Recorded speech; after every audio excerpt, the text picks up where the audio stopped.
stealing Brian's seat until he gets here, so just so I don't have to stand.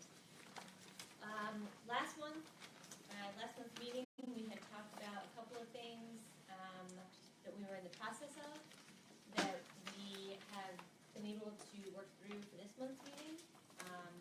So the first of those two things was the payroll.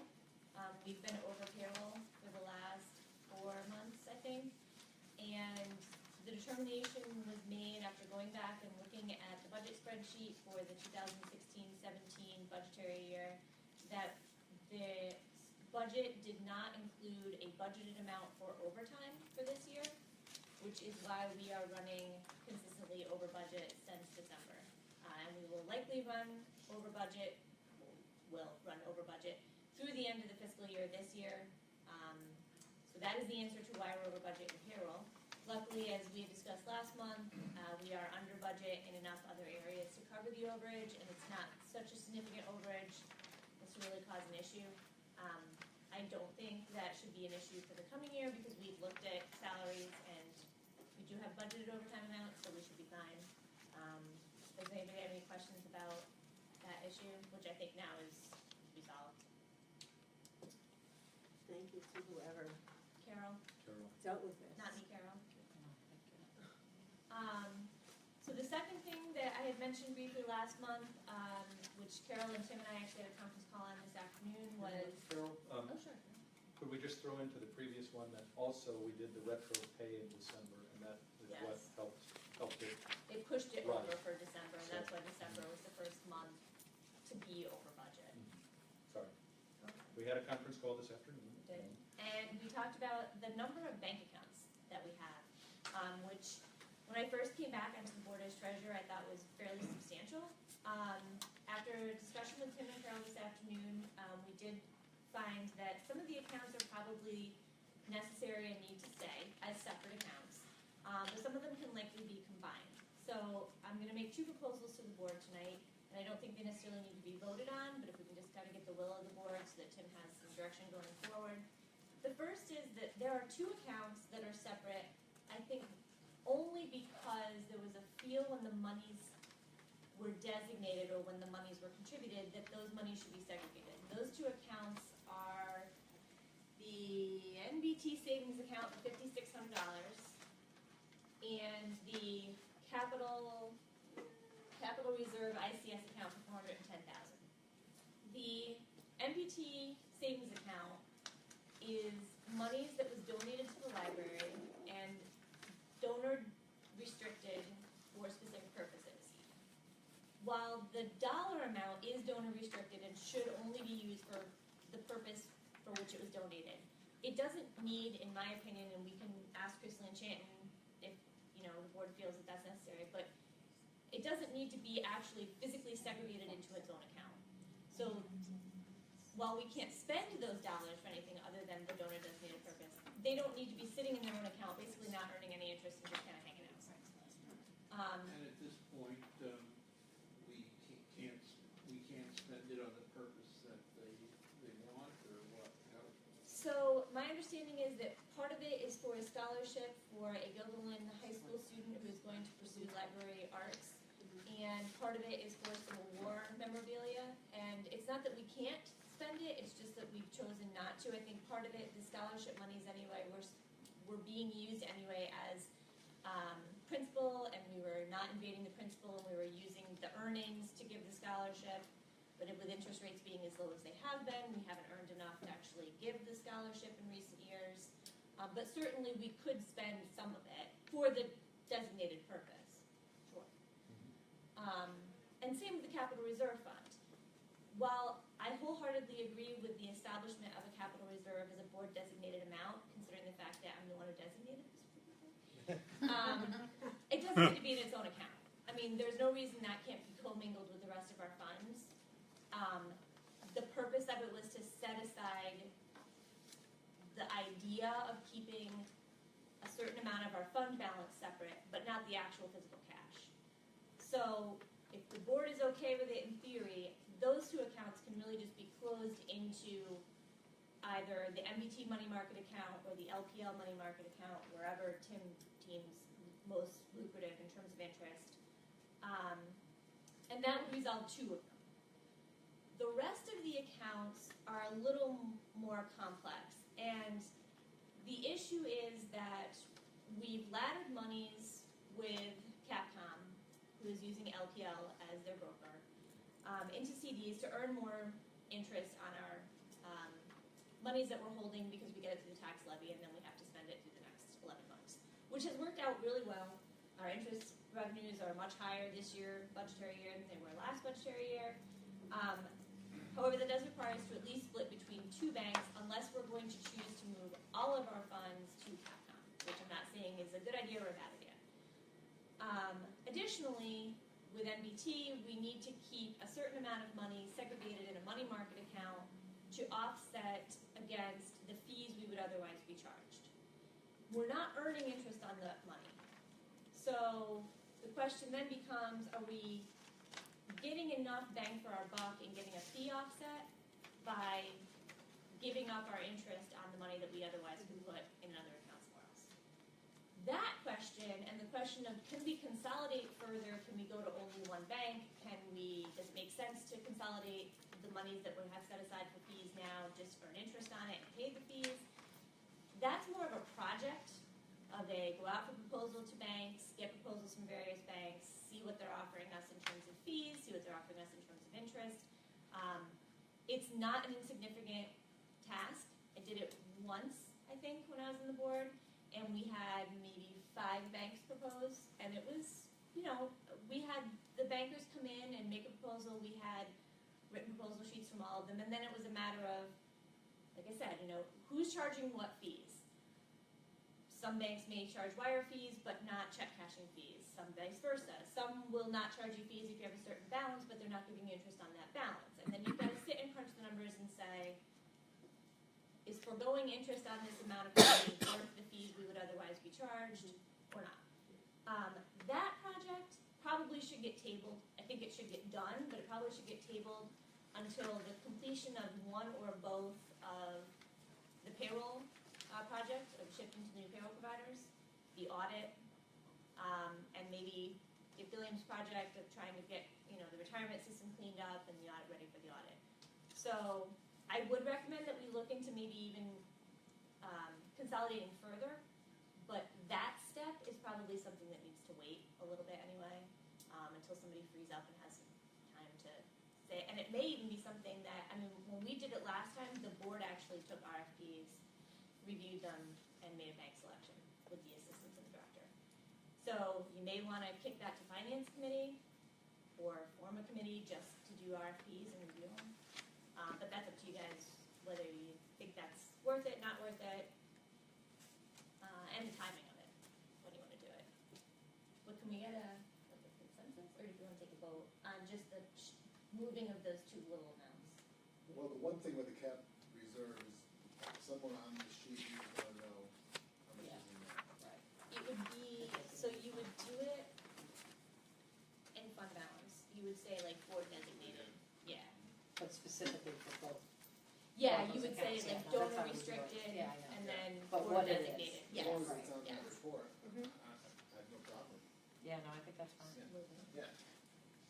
Well, Tim, what do you think? Is this one more thing that we have to? Well, those 2 changes, the $410,000 capital reserve account and the $5,600 scholarship and American Revolution account, I think are, like the American Revolution one, I think I could walk into the NBT bank and just close that account and transfer it without any hoo-ha. $410,000 one, you might want to, get a double signatory on or something like that. But I think that as long as they can be shown on each monthly report to exist as, if you will, kind of obligations. Oh, yeah, We've chosen to spend Yes. $410 on capital and $5,600 we have to spend on either the American Revolution or Library of Science. As long as they can show up on the balance sheet, I think it's fine, and I think the big advantage is getting the $410,000 earning interest. I think we could do that part relatively quickly. I don't know, Carol, if you Like stage would 1. agree, and then that would kind of prime the pump, for once we do finish the payroll transition and the retirement plan. If David was stick with us, he'd be perfect to have, help with the RFPs, that sort of thing. So I think I recommend those two easy changes. And then I also agree that the other change needs to be made, because we need to, money is limited, and if we can maximize what we're getting back. On a similar note, I was reading a newsletter from a local credit union, and they had an article about a business MasterCard that has a 1% cash back. And usually those are only for consumers, and I thought, well, gee, we need to look at that. 1% of what we spend on a credit card could be significant. So that kind of thing, I think, is healthy every once in a while to look at where you're banking and how you're banking. And if we could bring more simplicity to it, generate more interest at the same time. It's the thing to do. Are any of the MBT accounts interest bearing? Yes, so the ones that say ICS are cash sweep account, and those are interest bearing. The money market is not. Okay, That's what's offsetting our fees. okay, okay. And we can ask that question easily. We can say, so how much are we saving per year Right. by keeping that 600,000 in that account? And if it's less than the amount of the fees, Right. The operating account is also interest bearing, very low interest. but Yeah. it's interest bearing. Right. In the American Revolution account, what can that be spent? What books about the American Revolution? books or videos. Programs? Programs, Where you had yes. Yep. speaker come in about George Washington? I did have that speaker come in. I don't think I paid him anything because he's my cousin. Anyway. But yes. I'm sure you paid eventually, but maybe not on the. I did buy him dinner at Yes, those, yeah. but anyway, so. So that can be spent on You programs. could, yeah, and I can let the librarians know that we have that money. Like, I think it was given so long ago that many of our current librarians wouldn't know that it was there. I actually was wondering recently what was going on. Yeah, So- yep, so, And, and have we bought books on the American Revolution Absolutely. lately from that? well, not from that fund, but we regularly buy, like, with all the mania about Hamilton, we've been buying materials, so, But Um, we can use In the that past fund for years, those we did books. buy. sure. I'm sorry, in past years, when there was more money in that account, we did purchase those kind of materials. One problem, Herb, just for full disclosure, is that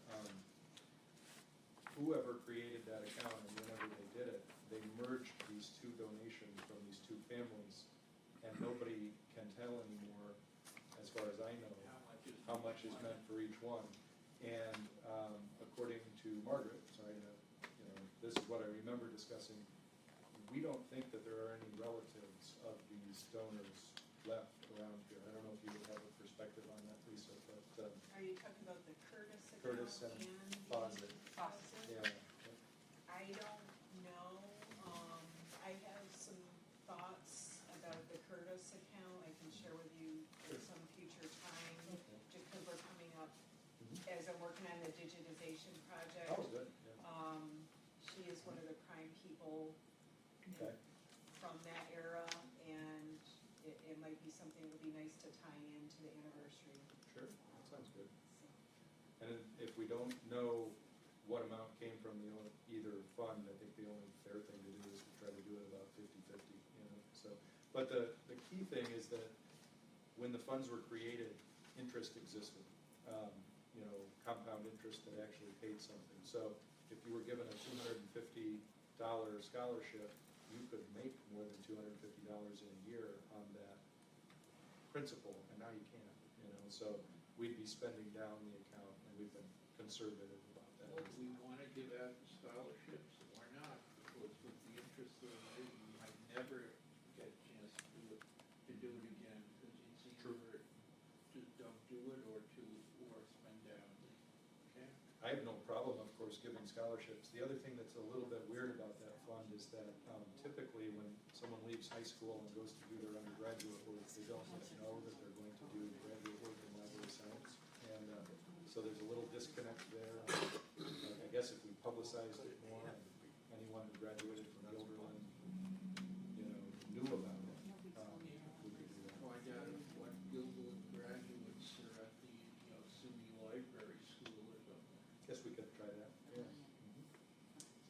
Well, if we want to close those two accounts for purposes of consolidation, we probably need a resolution. I would think. So, I don't think you're gonna be able to do it without. certainly the capital reserve fund. And it's a difference, the difference in the amount doesn't matter as much as the difference in the intent, you know, so.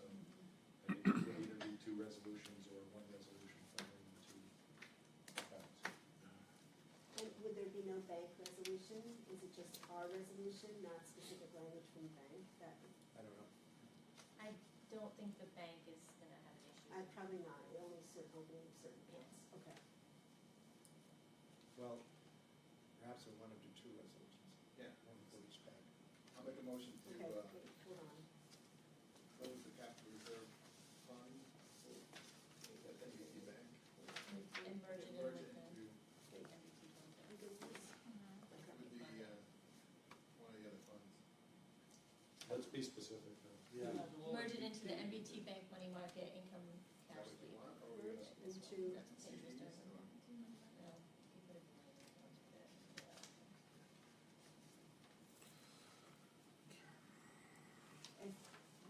What's so that? now Capcom? So to, resolution to, close out the MBT Bank Capital Reserve ICS account and deposit the funds into the MBT Bank Money Market ICS account. Okay, the other fund is an MBT also, so do you need to? NBT ICS So account. do we need two Well, resolutions? I guess it makes sense only because one is donor restricted and one is only court designated. Okay, Chris, did you make that Yeah. motion? Did anyone second that motion? But when, are you going to say that it will be identified as capital reserve? No, Or no, it'll be Only on the balance sheet. I don't, It won't be identified as capital reserve in the bank account, but it, in the budget? yeah, it has always been a set aside on the budget, on the income statement, and it will be a set aside in the equity section of the balance sheet as Okay. board designated. you got that? You got this, so the, just, can we just make sure we get it, okay? It's to, the resolution is to close the NBT Capital Reserve ICS account and deposit those funds into the NBT Money Market ICS account. Chris moved it. I'll second that. If no one Second else by did. Judy. All in favor? Opposed?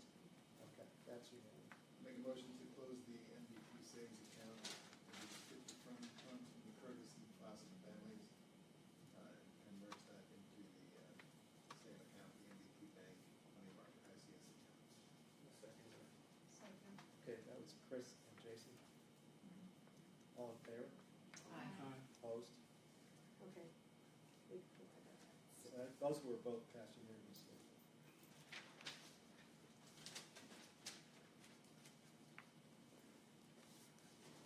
You all set, Jerry?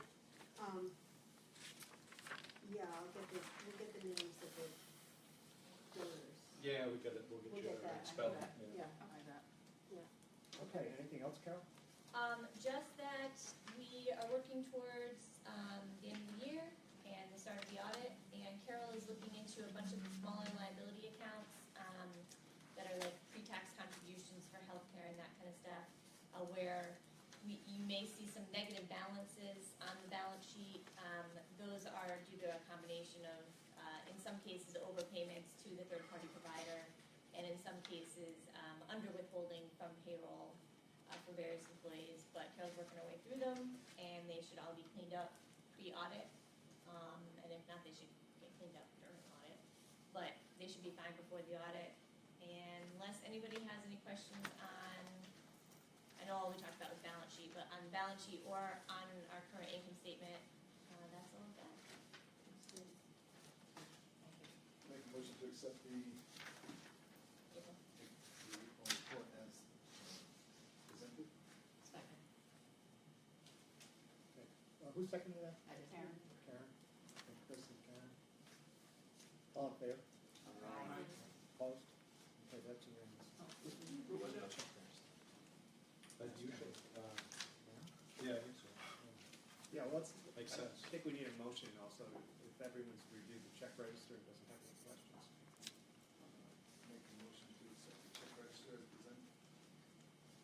Chris, and any second on that?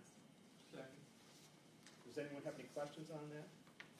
Herb seconded it. There's a lot of the void checks. Yeah, what were those? Well, I wondered myself, but I didn't get around to asking. A lot of them had the same number and appeared on the, like 1001, I think, was voided 5 times on the check register. That's not the check number, that's the account. That is Oh, on okay. So it's the operating account. Okay, so, 1001 means operating account. It was actually just a printer error. Our system defaults to June 1st, 2016. When it prints, I didn't catch it on a couple of them, so I had to void them and reissue them once. It usually happens in January. Our system, because it's a fiscal year, so it automatically defaults back to June 1st. I actually have a question. Sure. I happen to speak, I'm looking at the contract, some of them have to do with the, like, performer or presenter. And the contracts state that the performer is to be paid on the day of the event. But some of the events aren't until July or August. So my question is, why are we cutting the check now? Most of them are July. I don't think I cut anything for August. Okay, that might be true. So, Most of them are July. and the more substantial question that you're asking, in an accounting sense, it doesn't accrue to the books until it's paid and cashed. So if the performance takes place in the new fiscal year, it'll be charged to the new fiscal year. so, but my question is, when is the performer presenter getting the check? Are On they the day getting they it? do it. Oh, they're Yeah. not getting, they're not, Yeah. this is not to be mailed? No, they're not, No. they're Still not held. Okay, held. that's all, that's really was It's my just question. because of the timing of the way Because we we don't need. assign checks once a month. That's fine, It's- I understand, that was my question really, when are they getting the actual Yeah, we check? don't mail them. Okay. we mail Thank you. Any further discussion? Okay, so we had Chris and Herb on the motion. All in favor? Aye. Opposed? Okay, that's unanimous. I have a question concerning, financial things also. We brought up at the meeting of the Upper Hudson Library System yesterday that not all the libraries in the system are audited every year. Is this something that's in our regulations that? That actually came up at the Directors Association last Friday as well, Upper Hudson, and I was surprised by Tim Burton at that meeting because what he said that surprised me was, there are libraries in Upper Hudson that don't do an annual audit, and it's a best practice, is my understanding, to do an annual audit. And for the 4 years I've been here, we've done one, and I gather that we always do. But I also gathered from what Tim said that we don't technically have to. And yet I would not be as comfortable, I wouldn't be too comfortable if we, did it every other year, although I suppose it would save money, but it's a good practice, So I was surprised when Tim said that in my meeting. And he wasn't specific, he didn't name certain libraries, but I know the big ones. Well, he indicated that the small libraries spent so much money on the audit that, it's going to be hardly worth it for them. So I don't know if the money we spent is such a, is also a problem. Well, $15,000, actually $15,500 is the engagement for this coming year. And that's a lot of money, But, In gross dollars, it's substantial, but keep in mind, we have a $3 million budget. 4, actually. Well, 3.7. $4 million budget. Well, when you started it, it was probably. Yeah, I feel like it was like 2.9, it was under 3. Carol, as treasurer, do you see a need for a yearly audit? I think with the level of complication and the size of the budget, you could probably get away with a review, or maybe a review and then audit alternating.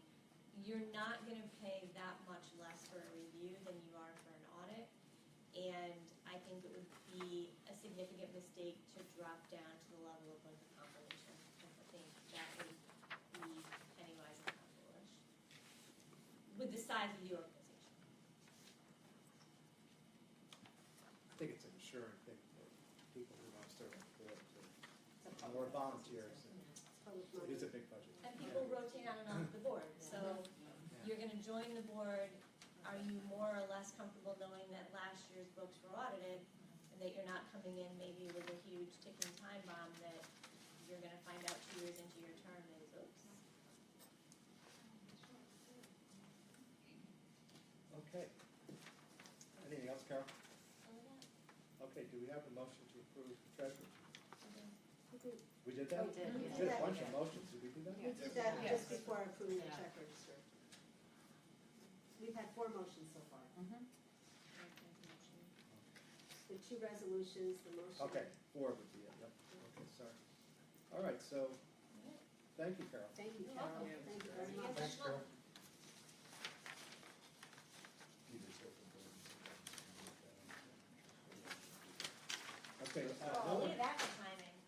that's fine, let's take that warm suit. No one signed up for public comments, so, for public input, so, on the committee reports, we're gonna move building and grounds, because Peter's gonna be late, right?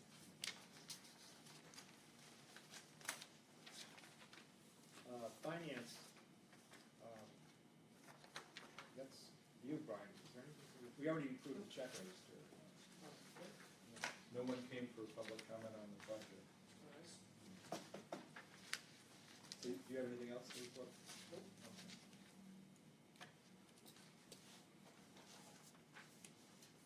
Okay, Chris, personal labor management? We'll be discussing, my stuff in executive session.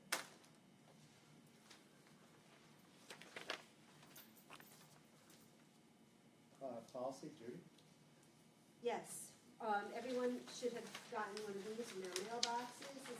Tonight is the second reading of both of the proposed revisions.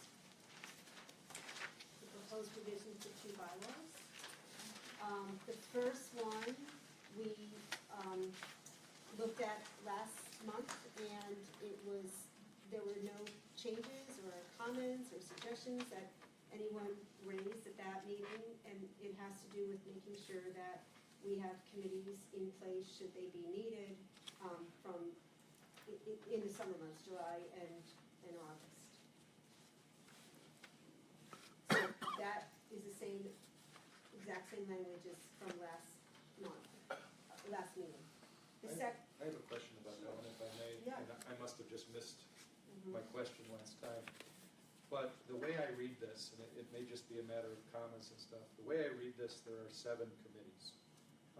And I thought there were 5, that personnel and labor management was in fact one committee. That might have been a typo.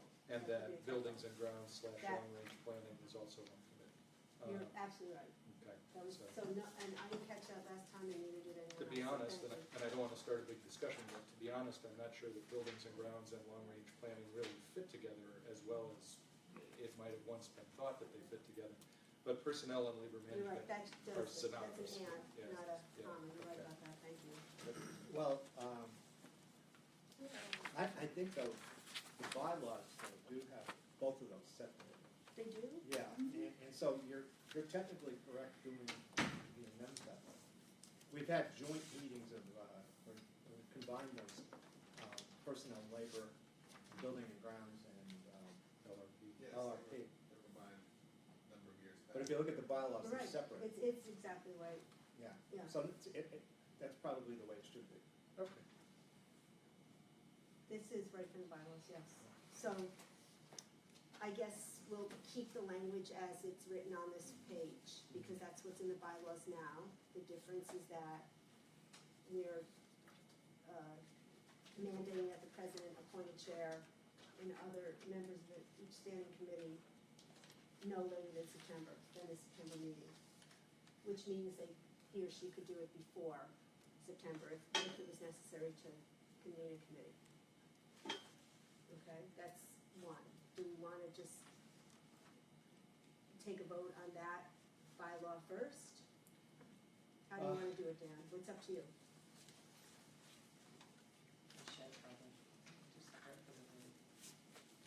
Yeah, yeah, let's not assume that both of them, yeah, why don't we do them separately?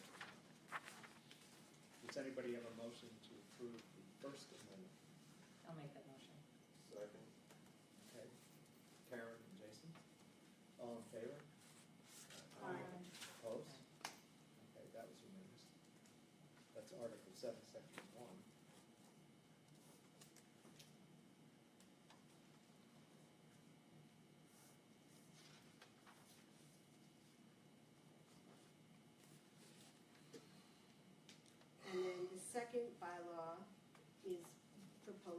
is very similar to what we discussed at the last meeting. And I annotated the additional changes after having consulted with Chris and Sharon. Just to be clear, her additional language, which includes after providing appropriate due process, what that means, let's see. Appropriate due process means that the aggrieved party has a right to be heard in some manner. What that manner is not spelled out, but basically it's that for us, there's no case law about this. It doesn't come up that often because quite honestly, when someone has been absent for a prolonged period of time and it's unclear whether or not that person will continue with the board, it's not typical. It's more typical for them to resign. It's just, the fact that someone might have been removed is very atypical.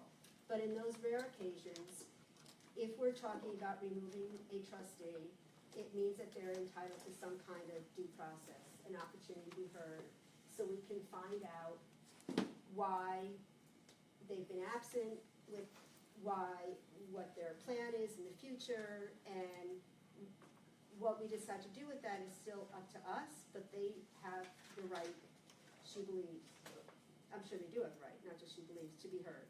So she felt it was to our benefit to put in that language to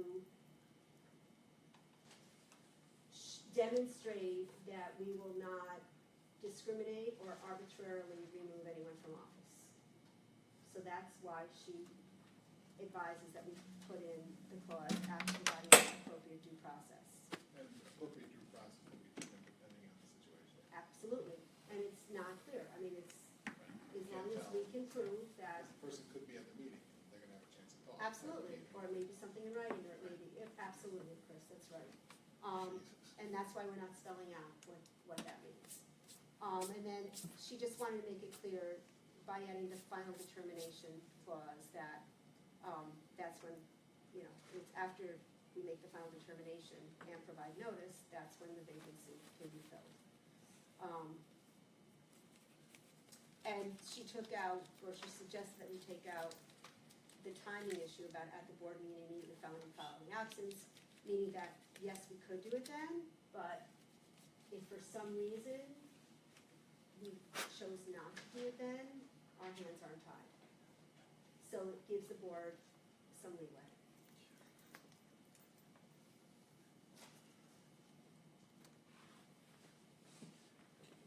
And we retained the last sentence because there were people around this table who felt that it was important to keep that last sentence in there, even though that is a matter of law. Looks good to me. Any more questions? I still don't want the sentence. Chris felt that it needed to be retained. No, it wasn't, Yeah. I think, so, no, we don't need it in here, it's a matter of law, that anyone who's removed from office is ineligible for election for 1 year following the date of removal. Since it's a matter of law. It does not have to be in here. It makes someone ineligible if they have been removed. It does not have to be in here. There were people who thought it should be in here.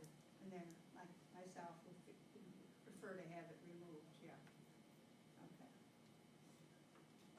Yeah, after I read it again, I honestly just think it's kind of like a slippery slope. I get everybody's, the reasons and why, but, it is discriminatory just by itself, because you may decide, right, you just may, Peter's explanation is better than mine's better than Peter's, it's just it's a difficult, you have to do counts, it's a fairness thing.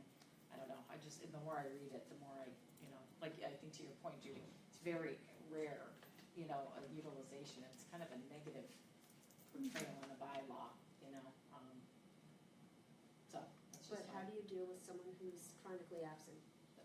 you would notice, that, and, usually people, as you said, and then I get the cases that you've had, usually they would resign.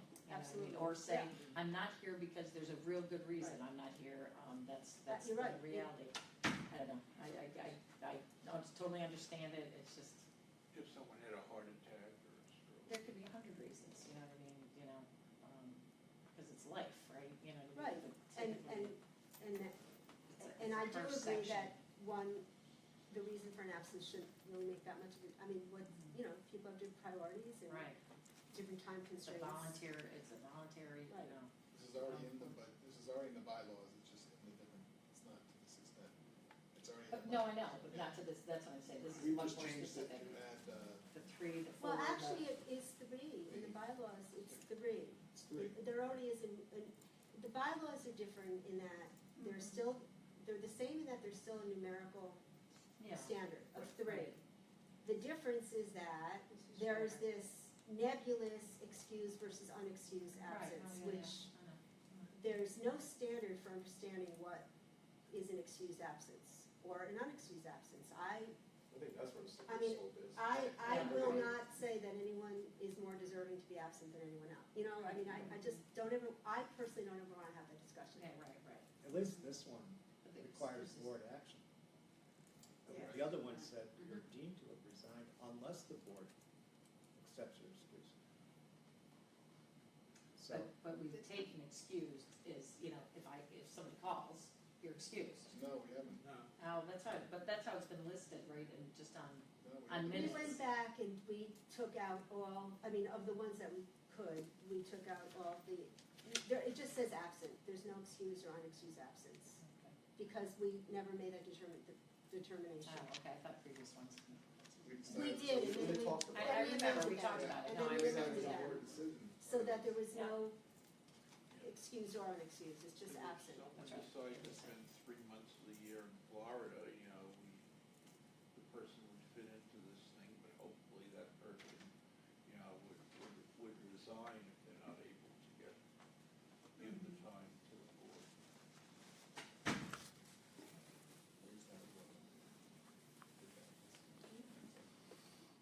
Because that would be the 3 consecutive meetings. So I guess my only other question is, Yeah. if in the history that people remember, to meet the provision of the current bylaw, have people just been discharged, from what you If said? anyone's ever been removed. I know, but I'm just, that's what No, I'm just asking. it's Yeah, not- all you but, guys are not- As I you get know, it, I get it.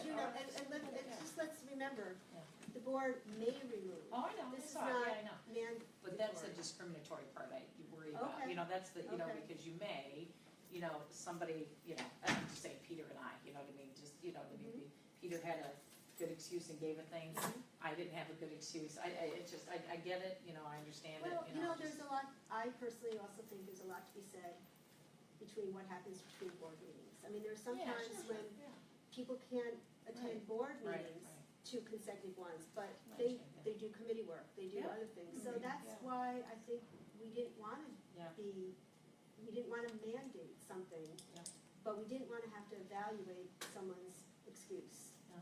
I mean, I don't know if That's a that's, good point, yeah, that's a good point. does anybody want to make a motion to approve this? I'll make a motion. Jason? Second. Ryan?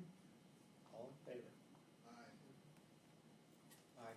Anyone, is there anyone opposed? Is there anyone abstaining? I'm going to abstain. I think I'm gonna abstain too, thanks. you're on the committee and you're abstaining? Well, yeah, I know, it's because of the last sentence, Judy, Would you like the last sentence out? Would you, Yes.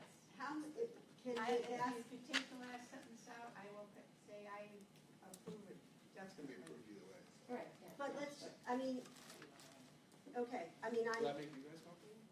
No, that's not my That's not issue, your issue. yeah, that's okay, cause that's It's just already that it's exists. not in any of the other policies. Carol, the committee didn't recommend that it be in here. No, So we can go back in time and take it out if Okay. that, I actually like it You in there like it in there? because it gives notice to all the trustees, new trustees, Right. all right, that That's the is the part law. I do like. all right, so then let's I take like the that part. count, so let's, We might not be here if you Right. get your, and you Okay. might not realize that. true, It's that's just true, fair. all right, let's take a count then of who's in favor. I'm in favor, Jason, Dan, Brian, and Chris. And her, Is it abstaining?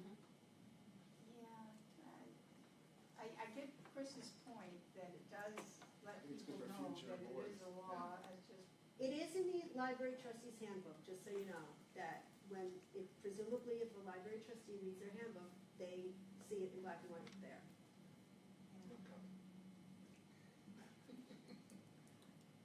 they would be. Okay, On the motion. Well, that's the vote, okay, and you have to record everyone's vote. yeah, we got it, All right, okay. so that passed. No, you don't, Carol, you don't have an apology, I just. It's fine, it's not personal, Faith, you do what you do what you. The only other issue in policy, and it's really not something, I'm only raising this issue on behalf of Barbara, who asked me to raise this issue. Something for people to consider for future discussion is she would like to raise the issue of remotely attending a meeting through Skype or FaceTime or whatever it might be. No, we put that to bed. Well, a trustee has asked that it be raised again. So not tonight, presumably, because she's not here to voice her opinion, but I just said that I. How did we put it to bed? We discussed it, and no, we In the decided that we. in the committee meeting, we Yeah, we discussed talked it. about it. We didn't talk about it here. Did we talk about it here? I think we did. We did I talk think we about talked it. about it in policy. But no one made a motion. But no one made a motion, Oh, right, yeah. we didn't put it to bed in that we didn't make a motion on it, but I didn't even think it came up for a moment, like, I didn't. Yeah, no, I don't recall that. No one made a motion, yeah. I didn't make a motion. Well, is Barb going to be here next meeting? I think it was one of those things that it was already rules in the books for it. I mean, as far There's as like, currently, we do have a bylaw that does not permit it, but it is permitted and it is permitted by law. And the Committee on Open Government recently came out with some new guidance. They're not, it's not law, it's not regulation, it's guidance, opinions that, you can Skype or FaceTime or whatever it is you do in a remote location, as long as people have the opportunity to go, the public has the opportunity to go to some place. So if you were in Aruba, the public could either be invited to go to Aruba, not either, and they could also be invited to come here or any other public place where someone is. so none of us have to be here right now. We can just FaceTime and Yeah, well, that go was home the and thing, set Well, our that account. took a lot of. What the law says, what the law says is that there still has to be a quorum Present. of the board physically present. Yeah. So, no, you can't have a meeting where everyone's Skyping. There is still a quorum that needs to be physically present in this room. Wasn't there So, But, well, that person still, if the But- person is Skyping, they can't vote. No. no, and they can vote. They They can vote? So wait, So, Go ahead, yeah. so you call a quorum, but you just be, you They're can't be a not- part, you can't be a part of the quorum, but you can No. be a part of the vote? There has, yeah, you are not part of the quorum for purposes of being, of the number that needs to be physically present. So, there's 11 people on our board, okay, when all seats are filled. A quorum is 6. 6 people have to be physically present, okay? The person who's in Aruba isn't one of those 6. But the person in Aruba can vote, You know they can't tell what's going on in the meeting. Okay. I tried it. so that's the answer to your question. Thank you. Five people. I know you were just bringing it up for I, someone, no, I'm sorry. I am just bringing it I'm up, taking it out. Or it could be I think it's a good idea. but could the same person always be Skyping? Yes, That, yeah. yes. And then would that make that previous resolution apply to them? No, because they would be, They'd be We should present. go back and work on that. Okay, We so, have to work on it It because doesn't work now. supposing 5 people were out Skyping. well, that- I'm raising this issue on behalf of another trustee who would like to consider it Well, in front of everyone. it's unquestionably something that would be, result in a change to our bylaws. Absolutely, it would have to, So, it would have to. so if it's going to be considered by the board, I think the policy committee has to Yeah. hash it out, Okay, all right? No, I just realized that would be a good number. Do we have the wherewithal to gets the to have, several people do present by Skyping and maybe someone else by conference call or something? Do we have? Just need phones. I think it actually needs to be video. I think it has to be video for the purpose of the public being to see, I think. I don't think a phone call, I don't think so. I don't know, like, the answer to one answer to your question, I think is worth asking. If we were to set up an iPad so that one trustee could Skype in or FaceTime in, is that iPad or IP address capable of having 3 Skype in at the same And time? also, is it, Software out there that can do it. and then is the public able to see all 3? I mean, it's, for There's the no danger. purposes of. There's no danger. We just bring right there. We need to do it. Let's discuss it. Three Yeah, separate let's We're not, not gonna pass this. let's, Thank you for raising it. Thank you. Appropriate to you. So We'll talk about it in the policy. policy committee Talk about it. will maybe meet afterwards and discuss it, okay? And there are so many issues that you'd have to hash out in your committee, that it doesn't even make sense to discuss. Right. Exactly. Yeah. So let's table it, let's bring it to the committee, okay? And we'll discuss it and make a recommendation on behalf of the committee. Wasn't there something How's that? else we needed to put first, though? Okay, thank you, Judy. That's a Uh, hornet's nest. Do you have anything else? No, the committee now knows they're gonna work on Skype and probably will start thinking about meeting room policy soon. Okay, what about Upper Hudson, Herb? Okay, the Upper Hudson meeting was yesterday afternoon. The easy thing to say did was the purchase journal and the treasurer's report were approved. Dave Warden was sort of eulogized as a prior member of the Upper Hudson Library Board, and I pointed out that if anyone wanted to remember Dave Warden, his wife Elizabeth had indicated that they could remember him through the Gilboa Public Library, so I don't know if that will garner a donation or two, but that's the dinner is next month. The dinner is at the Albany Country Club, and that is the second Wednesday. Let's see, that's Wednesday, June 14th at the Albany Country Club. The invitations have been sent out to all the libraries, and you've all received copies of the information concerning the dinner. Was that something sent in the mail? Yeah, you would have gotten that in the mail, yeah. There, we met the committee earlier during the day before the complete meeting in order to go over the nominees for the awards that will be given out at the meeting. I was on the administration committee, so the awards given that we voted on were volunteer of the year, trustee of the year, and advocate. There were several nominations for most of them except advocate. The Byrne Library just nominated people for everything.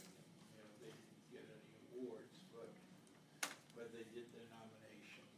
They nominated somebody for advocate, but the person did not meet the criteria for that job, so the committee decided on a nomination, and the Advocate of the Year award, which is very rarely presented, will be presented this year.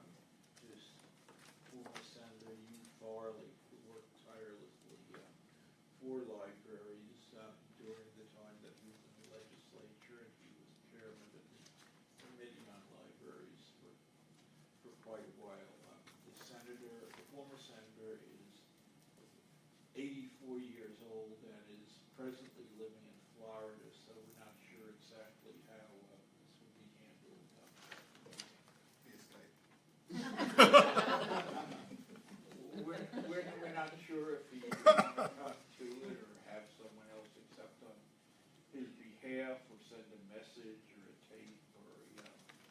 whatever he wanted to do. For trustee of the year, the award will go to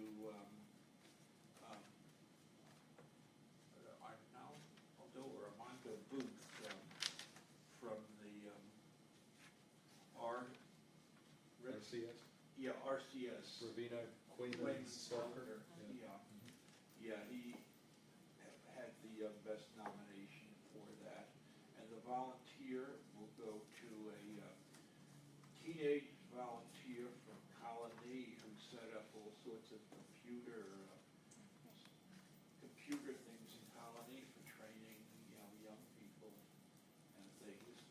That program got an award last year. This year, the teenager Alan Day is going to get the award. The other committee, the service committee, had the programs. And, well, I don't remember exactly how that came out. None of the awards are going to the good of the library. Well, we won last year. Yeah. We want big stuff. Yeah, there were other things too. The budget had to be adjusted because there wasn't as much library aid as previously. But the one thing that was changed that might be good for us is that we're usually only eligible for 50% reimbursement from library aid. And now what we voted to do was, if money is left over from that the libraries who would be eligible for less aid might get a little more, up to 75%. The 75% eligible libraries are smaller libraries. The libraries with a higher poverty level can't get any more than 75% by statute. But, with the regulations, rather than giving money back to the state,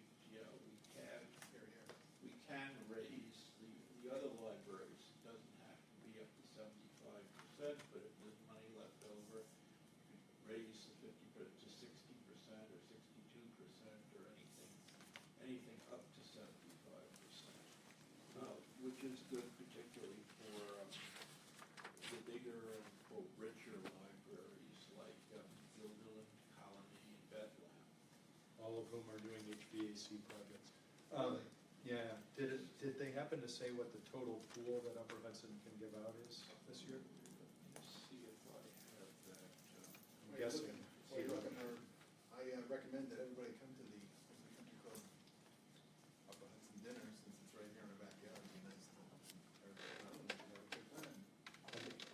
What? Let's think about it, Dan. For construction grants, the grant funding for this year is $24 million. That translates to approximately $720,000 to be distributed here in the Upper Hudson Library System. So you hope to see a lot of applications this year. There were a lot of applications for programs and awards for the dinner. The director was worried about it at the time of the last meeting, but right after that, he was delivered a lot of applications, which is good. It means that people are doing things, in the library system, and that there are people who are doing things that deserve to be recognized, whether they win the award or not. It's they're worthy of some recognition.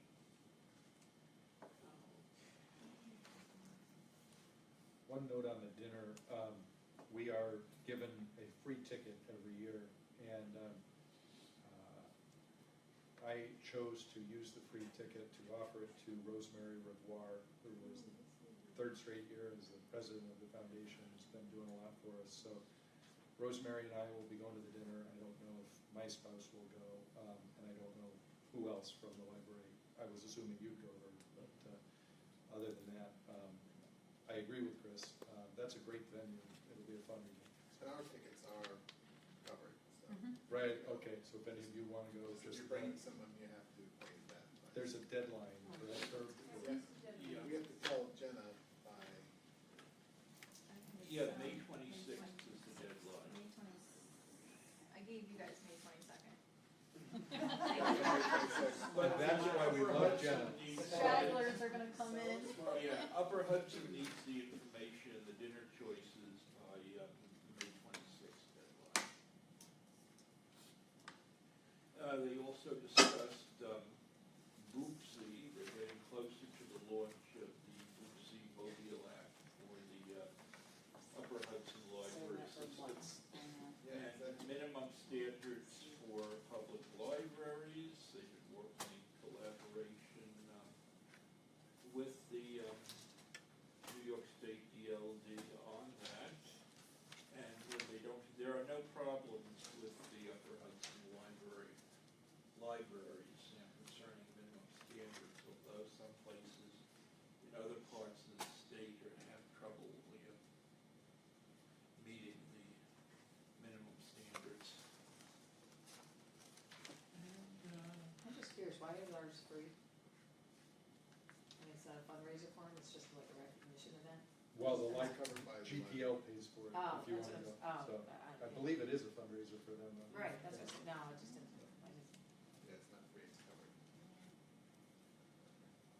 Okay, and that's pretty much, what happened at that meeting. There were a couple of other things, things that were changed, and we got the bulletins from the Gilderland, Bethlehem, and Falmouth libraries. Okay. Is that it, Herb? Yeah, which our bulletin was very good, though. So kudos to Mark on that. It's a team effort. Couldn't do it without the PPS staff. Okay, thanks, Herb. Now, we have the foundation event under new business. Karen, is there anything else about foundation you want to talk Just about? a couple of things, I just highlighted the Murray Pelt event, right, 75 people, 31 books, that was very good, as I understand it. June 22nd is the Dr. Oshinsky, the Bellevue talk, so that would be good for anybody to attend. I think the foundation always looks for trustee attendance and make it known. And then, just to note that they, in the last couple of meetings, they talked about just investing, they're gonna do some long-term investment and take about $10,000 and do it in a long-term, investment. That's good. Just to take a portion of the, UCD? no, they're investigating what it is. Just not looking. Like into taking like a portion of it and to do something more, Yeah. significant, maybe go with a, vendor or a financial planner. Mhm. Yeah. And then I don't know what the October 26th, there wasn't any other news I had, but is there some other things that, No, we're just gonna get the date agreed on. oh, okay. All right. Okay. So I recommend the date. Okay, Karen, thanks. Yes. Yeah, all right, why don't you do your report? Okay, so I'll try not to be too long. So things are proceeding well on the heat pumps and that, capital improvement project. I do want to speak briefly about the memorial gifts for deceased trustees David Bosworth and David Warden. We have received, I would guess 10 or 12 in memory of each, so that's wonderful. Carol Cott and Margaret Garrett are hard at work putting demographic employee information into the new payroll system. It's going well so far. We are bringing Roseanne, Mark Antonio, and Maria Buell in at the end to review all the information to make sure it's correct before we go live. So they are the presidents of the two units of CSEA, and might as well get their help and 2 extra pairs of eyes to make sure that we don't make any mistakes. Also, we're planning our annual Staff Development Day. As you probably know, the library will be closed Wednesday, June 14th for Staff Development Day. And And the day will begin with a bagel breakfast here at the library at 9 o'clock. And we are inviting hereby the board to join for that. And we will invite the foundation members to join next week when the foundation meets. So from 9 to 10, and you know, the annual reason why you might want to join is that it's a great chance to rub elbows with the staff and get to know each other. But the particular reason this year is that Paul Mays is going to give an update on the design process, how it's gone up until that point. As a quick aside, last year, and I don't know where you found the money, like I don't know how you paid for this, but you guys bought the breakfast, which is approximately $200. I think you did it out of board development funds. It wasn't out of your own pockets. Right. So I'd love it if you could commit to doing that again. So if you would maybe make either we stop right now and take a resolution, or when at the end of my report, we can try to remember to do a resolution. Let's see. That brings to mind that we are working hard with Paul Mays. He's been here for 2 full days of interviews with the staff already. And I just want to remind you that May 16th, which I believe is next Tuesday night, right? From 6 to 8 p.m. is the board and foundation's opportunity for direct input with Paul. I haven't checked with Jenna for 2 days, but 2 days ago we had a grand total of 3 RSVPs. I think 1 board member and 2 foundation members at that point. So anybody who wants to RSVP tonight is welcome to do that. And obviously we hope that as many of you can come as possible to that. So you'll note here in my written report that we may be losing our not-for-profit status on the 2 lots that are over here next to us that are vacant. We'll talk more about that later.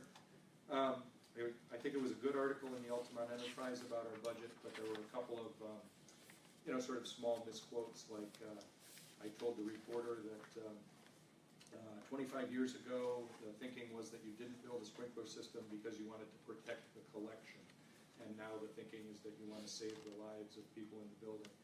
Well, when I said collection, she heard the part, and she wrote, because you wanted to protect the electrical system, which makes absolutely no sense. I mean, I don't know much about buildings, so I think the people reading it that know a lot about buildings are like, hopefully they're detecting that that might be a misquote.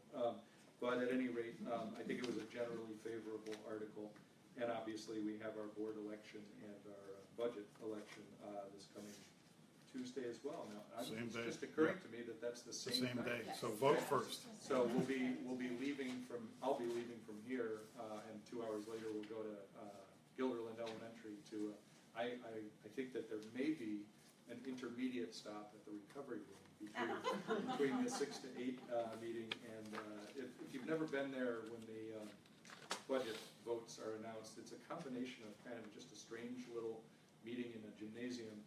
Plus, typically it's been a festive occasion for us in the last 3 or 4 years, so that's it's fun in that regard as well. Just a note in here that David Gilliam is making great progress on the New York State retirement project, and we do meet monthly with Roseanne, Maria, and Charles Barley and Eric. Muldoon. I was like Barloon. I don't know why I was thinking that. It's been a long day. Eric Muldoon. We meet monthly on that, and I think that. I think it's safe to say that all parties right now are happy with the progress that's been made, except that we're not done. So we do have another meeting next month to come closer, I think, to finishing that up. Lastly, you saw our big publicity splash that we're the first New York State library to sell Easy Pass. We've almost sold through our first batch of 25 of them, so we're ordering more. And 6 libraries so far have contacted us for information about how to do that. So that's great. Now, things that aren't on the written report that I just want to mention. We had a very successful drug take-back day last Saturday, as successful as the other 2 or other 3 that we called. I can't quite remember. But and then if you're out and about at the Tulip Fest this weekend, we're doing outreach. We'll have a booth at the Tulip Fest under the auspices of Ann Wemple-Person, our outreach librarian. Because the Tulip Fest is in Washington Park in Albany, and that's not exactly our territory, although a lot of Gilderland people go So we're doing it in conjunction with the Albany Public Library so that we can kind of split the staffing. She and other staff volunteers will also be at the Lupin Fest at Pine Bush Center the next weekend. And then tomorrow night, Mark and Sean and I will be at the opening ceremonies of the Gilderland Little League. And that was a very successful event for us last year. We circulated 30 items, and most people who went weren't planning to check out a library book when they were at the opening ceremonies of the Little League. Speaking of baseball, the staff committee, you may not know about the staff committee, but the staff committee is a committee on staff that works on fundraising so that we can do staff events. So when we do a staff event and we need to buy a meal, we don't use public funding for that because that wouldn't be right. So we do little bake sales and things like that to try to fund enough money to buy the lunch on our staff development day and so forth. So the staff committee is partnering with the foundation to do a fundraiser at the Valley Cats on Friday, August 18th. And it's $20 per person, and for that you get a ticket to the game and a cap, and you also get 1 hour in the picnic pavilion with a menu featuring grilled marinated chicken, hot dogs, beef sliders, salt potatoes, coleslaw, watermelon, soda, and water. Now, the investment in this that is split 50-50 between the staff committee and the foundation is $800. So each group is risking $400. We need to sell 50 tickets. So I have the tickets. We haven't put anything out about it yet, in part because it's May and this event's in August, and in part because we've been really busy. But hopefully that among the assembled people in this room, hopefully we can sell 15 or 20 of those tickets. And then we're pulling out all the stops. It's a public event, so we're going to hope that foundation, board, and staff members go, but also that members of the Gilderland community go. And we're going to put it on our electronic sign this year, so we may end up making a lot of money. It'll be another test of the sign. Speaking of the sign, I was asked earlier, just in small talk in between items, so the engineers for the sign, they sent an engineer up from Atlanta, and the sign is working just fine since the engineer came and replaced some parts. It remains under a 5-year warranty, and the question I was asked was, is it fixed? And I think Mark and I have both, I'm speaking for myself only, but I think we've experienced enough problems that we're not ready to say it's completely fixed. I'll get everything crossed. Yeah. Legs, arms, fingers are all crossed, hoping that it's fixed. And lastly, I just want to say that 1 year ago today, we did an innovative and successful new program in the administrative department because we hired Jenna Schmansky. And fantastic job for us. So we're very happy to have you among us, Jenna. Thank you. Tim, what's the date again of the breakfast? The breakfast is June 14th. What time did you say? 9 o'clock, 9 to 10. It is the same day as Upper Hudson. You can eat and party all day long. Okay, So, so I guess Tim's looking for a motion to, I have whoops. one question. The sign, do you know how much it would cost if it wasn't under warranty to fix it We all don't. this time? we don't. Yeah. We can ask. Yeah. It just might be a good idea, because Sure. I'm kind of in your train of thought where it's probably not fixed, and it sounds like at some point we're not going to be under warranty and Yeah. have to fix it. And at this point, it's so ingrained, we have to fix it. So I The just other, like to conceptualize stuff. I agree with you there, so we'll ask the contractor, who happens to agree with us that, this is a problem of the manufacturer, not of the installer, and therefore a problem of warranty. But the other thing I would say when I was asked about it earlier tonight is, the next time there's a problem, I think we have a lawyer call rather than, us calling. I mean, it's not, it hasn't been right, It's been right half the time since we've owned it, and it's still done good work for us, but, we don't want to have to buy a new one. Yeah. So, Or I mean, if they're sending people from Atlanta to fix it, that can't be cheap. So that can't be cheap, and I did directly say to the manufacturer, why don't you just replace it? Save yourself the $1,500 or whatever it'll cost you to send the person up here. They weren't ready to do that yet, but maybe if the lawyer says that. I don't know, so. I mentioned the Easy Pass at the Upper Hudson Library system too, and everybody was, very impressed, and they gave them an idea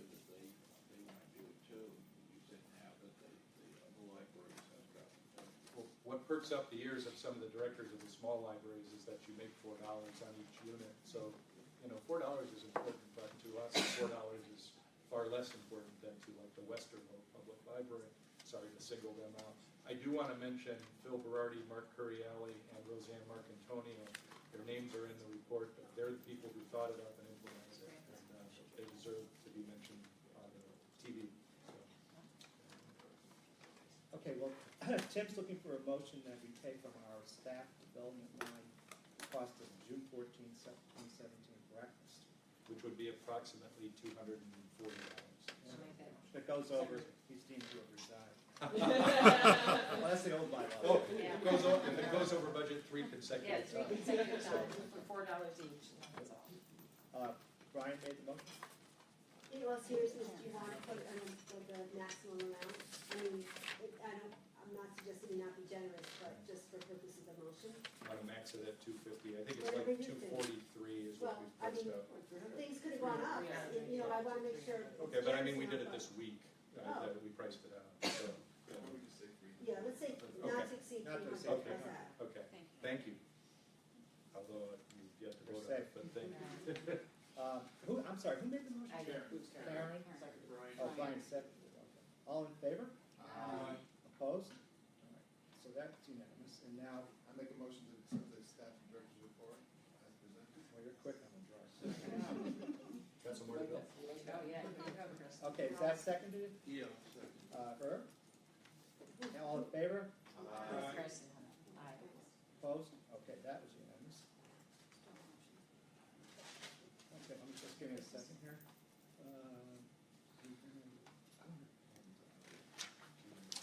Sure. Yeah. All right, before we get to new business, and before I forget, I ask that we all rise just for a moment of silence for a deceased colleague, Dave Bosworth.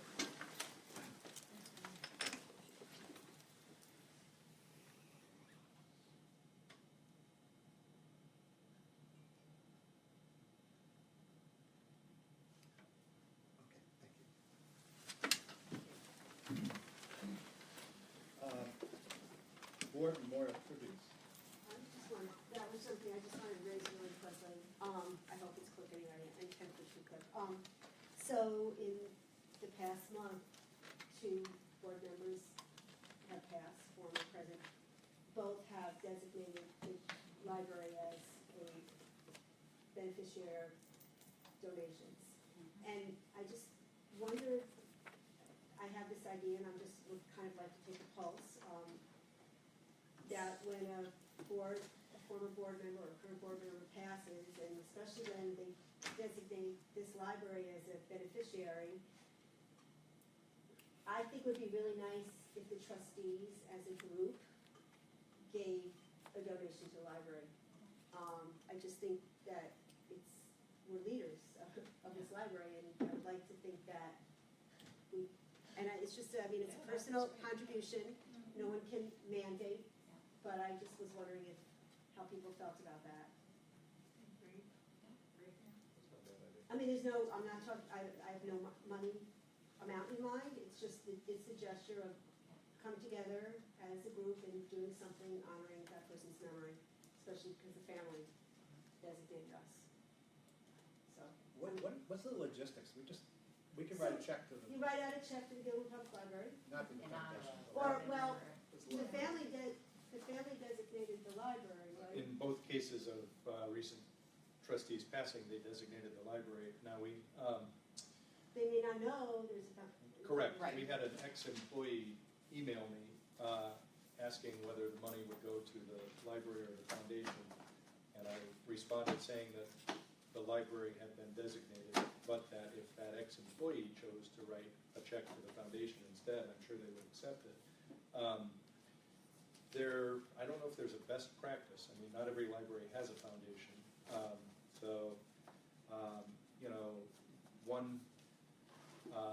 I don't want to be in the position of calling a deceased spouse or child and saying, did you know we have a foundation? So I kind of think just if they name the library, that's where we put it. And if anybody raises a question about the foundation, we make them aware that the foundation would be happy to accept memorial tributes as well. Well, I'm a trustee of this library, I'm not a board member of the foundation, so I think my allegiance, unless a family designated otherwise, would be to this library itself. So we just sent it to your attention? So, And I think if enough is raised and we're looking to buy something, we could put a memorial something on the option we buy. Put a memory of something. I think it'd be nice. Book plates, we have, I think, that we can use. Yeah. So, I think that the amounts I've seen in my 4 years here would lend themselves towards purchase of individual items rather than of something lasting and tangible, piece of furniture or something like that.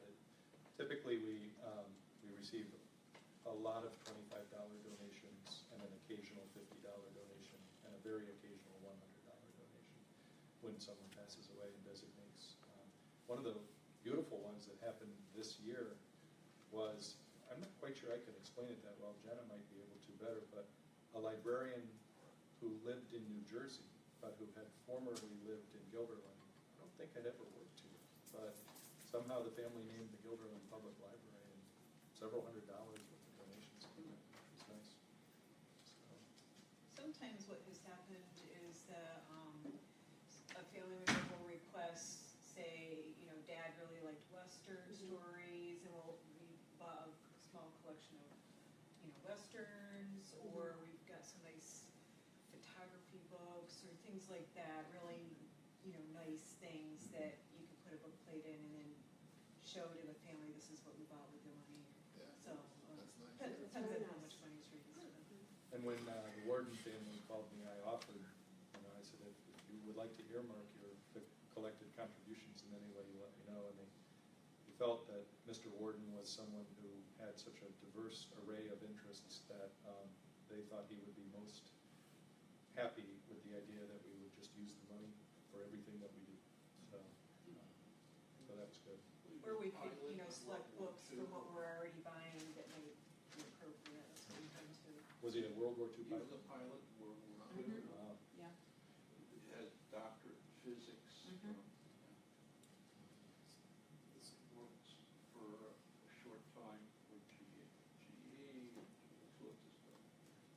On a related note to memory of board members, there is a plaque that we've been keeping up. That has board members and the Dates of service. service. oh, Yeah. okay. Which I think would be a good idea to keep up. Okay. These are deceased or? No, just No. everybody who served and like, you have your name and the 5 years you were. Just shows who's been on the board and I think it's a good thing. It's right in the hallway. I didn't even read it. I didn't know that. One of the If you had known you would run for reelection. somebody, well, actually, the Warden family, they wanted to know the exact years of service, so I went out to the plaque. I think it's good for that. It's like, Okay. So, anyway, I had sent out an email asking if people were interested in this, I only heard from a couple of people. So I don't know how people feel, I think it's something we should do. I think we should. So What are you proposing? I'm proposing that everyone who wants to do it would make out a check to the library in whatever amount they feel comfortable doing, and then, after we've gotten, most people involved, we can then, instead of saying that so-and-so made a donation in memory of whomever, the Board of Trustees made a donation in memory of the person. And So we can so list what the board would we do with the members. checks? Just send it to him and then? However Tim wants to do it. If you want someone from the board to be, like, to keep track, that's fine. If you want. I think the most efficient thing is, since Jenna keeps track of this for, Okay. and it's not just trustees who designate the library, so I think to just stay with Jenna would work. We've got a system down, I do want to raise a question that So it would be the donation would be from the Board of Trustees, Right. not from the individual. not from 6 or 8 or 10 different individuals. So when my own father passed away, he designated the hospital where he worked, and the hospital sent me a spreadsheet basically saying each person who donated and the amount that they donated. And then our family sent a thank you note to each person. So I committed to doing that for the 2 recent trustee families. And then it's been suggested to me that perhaps it's better to leave the amount off and just say that, although the amount was there for me, but, and I appreciated it, but again, there's not, there aren't wide ranging, most of the amounts are the same, so might as well leave them off, I guess. Kind of the way to go. Okay, so then if we want to do that, then we could just cut a check to the library, send it attention to Jenna, she accumulates everything and Yep. you take it from there. And on the spreadsheet, it'll say Board of Trustees. Yes. I would say both of them, both Dave Bosworth and Mr. Warren. I mean, that's what I would do, because I'm grateful that they designated the library as a beneficiary. And even if you, I'm gonna show my, even though I didn't know one of them. even if you, took the same amount of money and cut it in half, then both families would have the joy of knowing that 16 people or 22 people or whatever contributed on behalf of their family member. Well, yeah, I thanked Elizabeth at the ceremonies for, for designating Thank you. the library. And I thanked Eileen Bosworth at the call moments for that too. Okay. Senator Amador. Okay, so I'll kind of cover that. As Herb knows, because he serves on the Upper Hudson Board, Tim Burke sent out an email about 2 weeks ago saying that it's time to ask Senator Amador for bullet aid.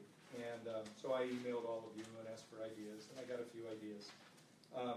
There's sort of a complicated environment there by 2 factors. One is that 2 years ago he gave us the biggest grant in the state, and then last year he gave us the smallest grant in the Upper Hudson Library system, $100,000 2 years ago and $1,500 last year. So one of the questions I had asked you in the email is, what's the appropriate kind of target amount for me to go for? And so Peter, as the chair of the Buildings and Grounds Committee, and I have been talking about that a little bit more. And there are a lot of projects that we're trying to do around the library. But one of our ongoing situations is that the roof grant needs to be closed out with the state ed department. And I haven't spoken to the lady in about a week, but in the current situation, she believes that we need to return to the state $85,000 because we did so well on the roof that we did not in good faith spend that money, according to her, on the roof. So I need to call her back and figure out how she got to 85, because to me the most I could get to would be 41, or actually 41 plus 17, so 58.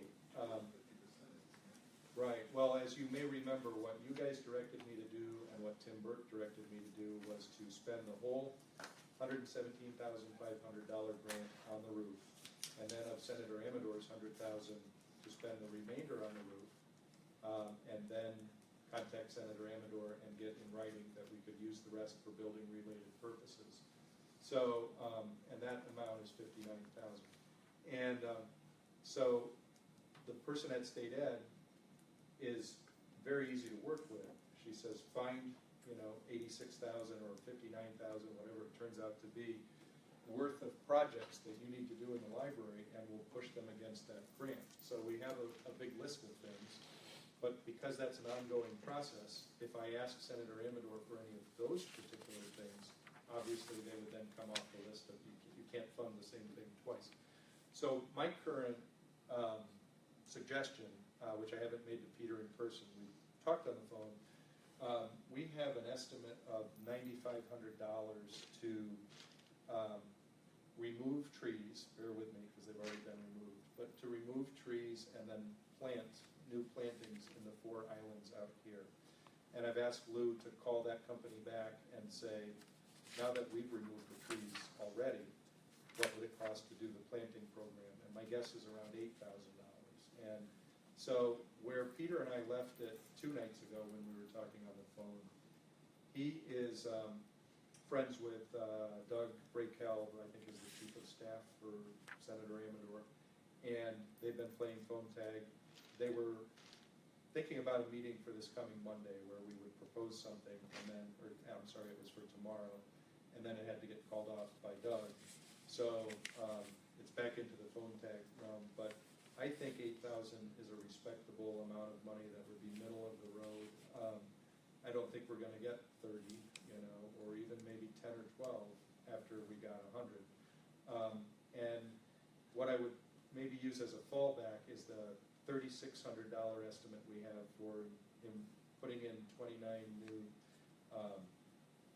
deadbolts to create safety zones where people can lock themselves in an active shooter situation, which we've already told the vendor we're gonna buy that.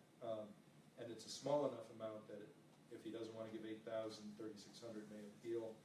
And it's also a small enough amount that it wouldn't hurt our other situation all that much.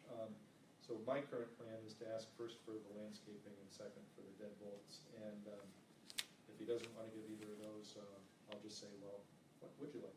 And that is another approach we could say. Is there a general, preference that you have for what you are going to fund? I would think the visibility of the front landscaping might appeal to him. Oh, so does the security though. Yeah. I'd put them together. Oh, put them together? Okay. One ask, 10,000 or whatever, Sure. whatever the math Sure. is, What happened with the windows too? The windows are one of the things we hope to push against the 85,000 for state ed, but they're currently, we got a lower estimate than the first estimate. And, we'd love to do it. I just need time to talk to the state ed people and say, will they allow me to use that? It's about 30 grand to do 6 windows. It had been 35 to do 4 windows, so the second contractor had a, arguably less aesthetically pleasing way of doing it, but still, going to do it. And it's now in the paper too that we want to put in escape windows. And in the Enterprise today, there's a letter to the editor from a student, a high school student, who mentions the sprinkler system and the escape windows as desirable things, and urges people to go out and vote yes for the library project.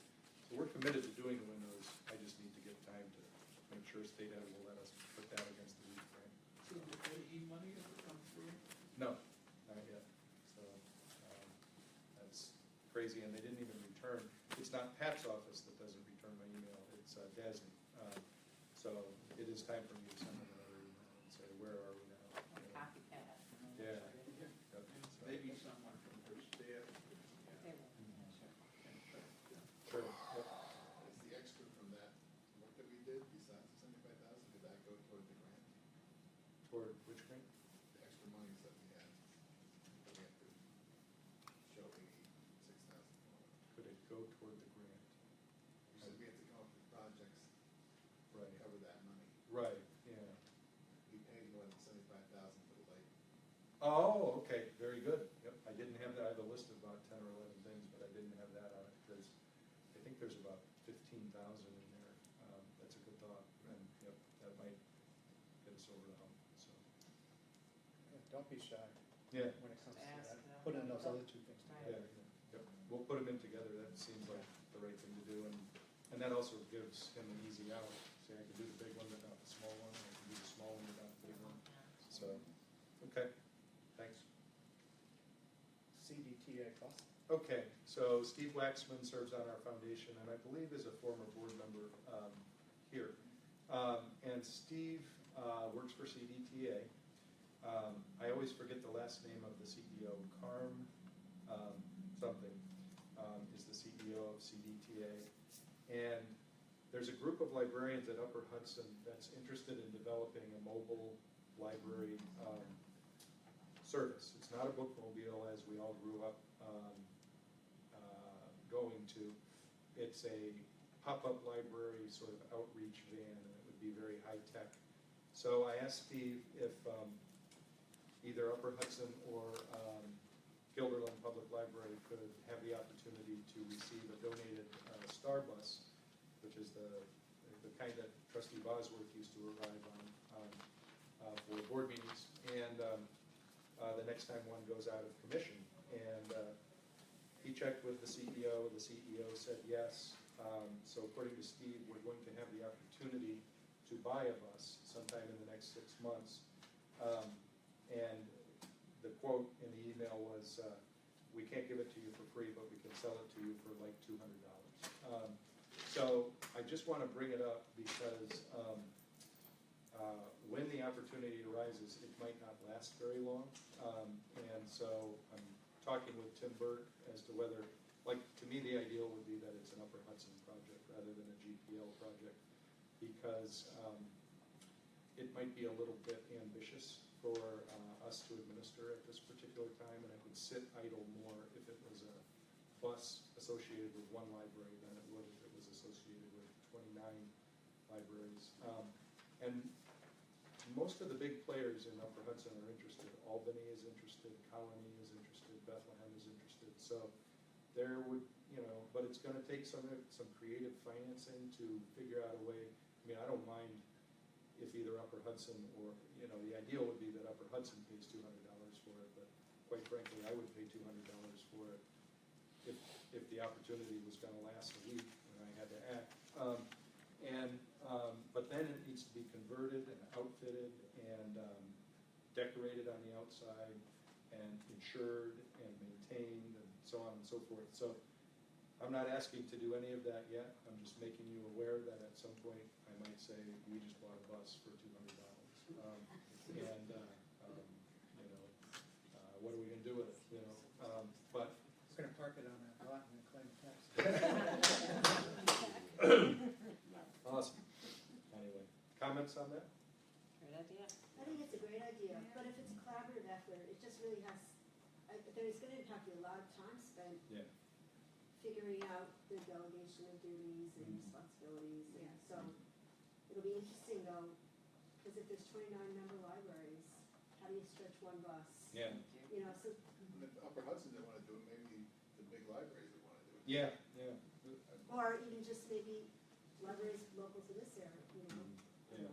I don't know, it's just a lot of, it's a wonderful problem to have. We did think that, and one reason it's on the agenda is that we thought that it might be a wonderful request for Senator Amador, because we're just guessing that it's probably $35,000 to kind of outfit the interior of it. And that if the Senate, has a historic relationship with libraries in New York State. So one of the things I'm kind of lobbying Tim Burke about is that if we get this bus in the next 6 months, maybe next year when the bullet aid items come out, Upper Hudson makes one request, and it's to trick out that bus. I forget what the term is, but make it attractive to people. It's just right now it's a dream, but it might be a dream that's parked in our parking lot by the next time you see me. So, because they don't have room to park at Upper Hudson, so it might have to be parked there. Yeah, we do. Okay. Let's just switch the last two items in new business. And the foundation event, we've already authorized the details, September or October, if you recall. They just want to know if we agree with this October 26th date. Doesn't really require a resolution. Right? Yeah. Yep. If you guys, does it require a voice vote or anything? Or? The already It said Okay. mutually agreed upon date, Okay. so that's, More and of a you're notice. the. He just conveys whether we agree or Agreeer. not. It's okay. Yep. Okay. Let's carry that. Okay, Cross Gates Hotel ID. A load of stuff in here. Anybody want to start the discussion?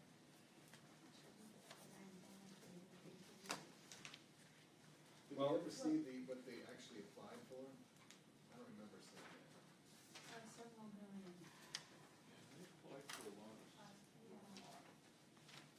I wouldn't mind starting the discussion by reminding you that one thing that Mr. Sapos believes boards like ours and the school board might want to do is to consider adopting a consistent position on property tax exemptions, since he expects 3 more to be brought related to assisted living facilities in Gilville, pretty much right on the heels of this one.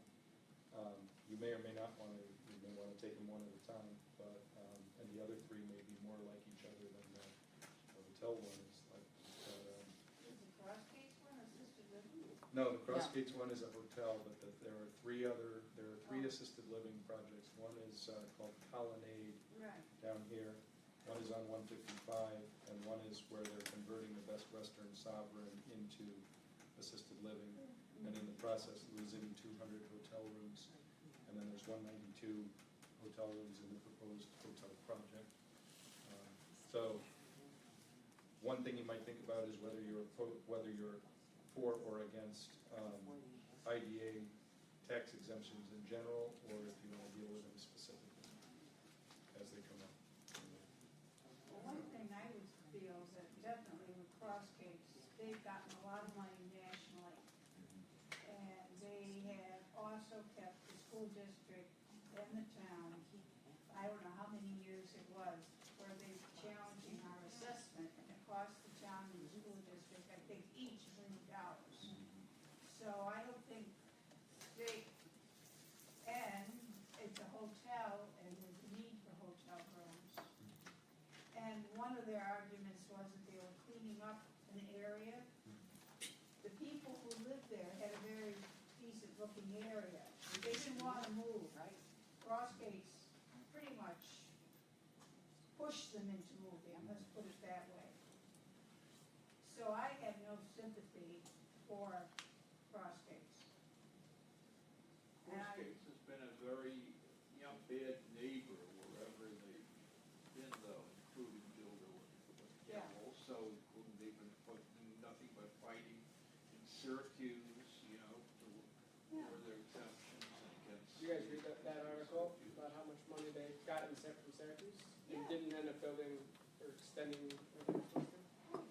Well, do we need to come up with a position? I mean, does the IDA care if we are supportive or unsupportive of this? Does anyone have? I think when I met with Mr. Sapis, I think he genuinely does value the input of both the school board and the library board, but I don't think that there's certainly no requirement that we have a position on it.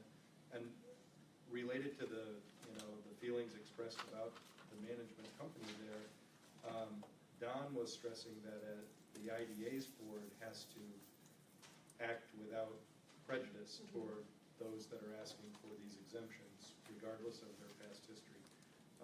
Regardless of their financial level. Right. They're just equal. There are people approaching the IDA for tax breaks. Previously, though, the IDA has consistently given money to nonprofits rather than for-profit corporations. And, You're saying that our town IDA?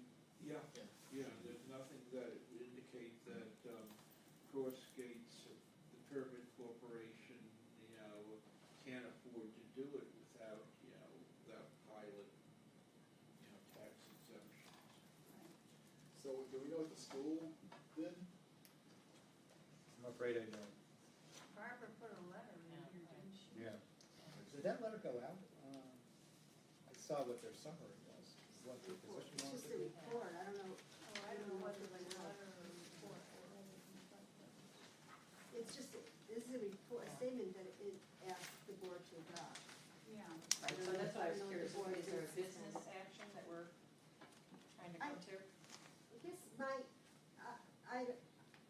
I'm no expert on this at all, and I don't want to, I have my own personal feelings about pyramid management, but that's really not coloring my statement when I say that I think it matters only to the effect that this library is going to be impacted by the decision. I don't know the answer to that question, but I guess the only statement I'd be interested in making is a statement to the IDA that says, to the effect that this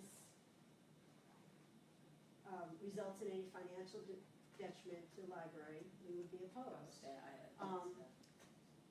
think we have a fiduciary duty to oppose anything that's gonna be financially detriment to this library. But because we don't have the answers or figures or know what the effect is, we can't really say that we oppose it or we don't oppose it.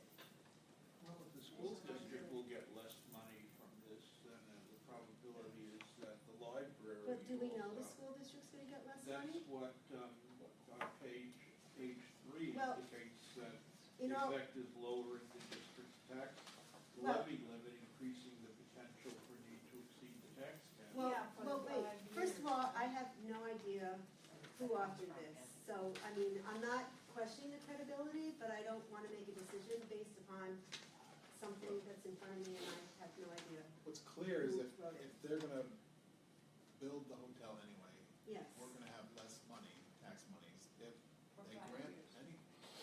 any tax exemptions If from, they build the hotel. If from, they, from the school taxes. If they don't build the hotel, we don't lose anything because the hotel isn't there now. Or we lose what they have. We lose a lot if they don't build the hotel, and I don't get me wait, wrong, so can you, someone go back and say, what did you, if they build the hotel and give the IDA exemption, we still lose a lot of money, because the IDA exemption is not for all the property taxes, they would still be paying significantly more than they currently pay. Now, I'm no fan of IDAs, and don't, like, misconstrue me, I'm just, if the worst case scenario is them not building a hotel, the best case scenario for us as a library is that they build the hotel and don't give the exemption. Correct. In the middle is they give the exemption. We still get a lot of money. We don't get as much as if they did not grant the exemption. That So, is true.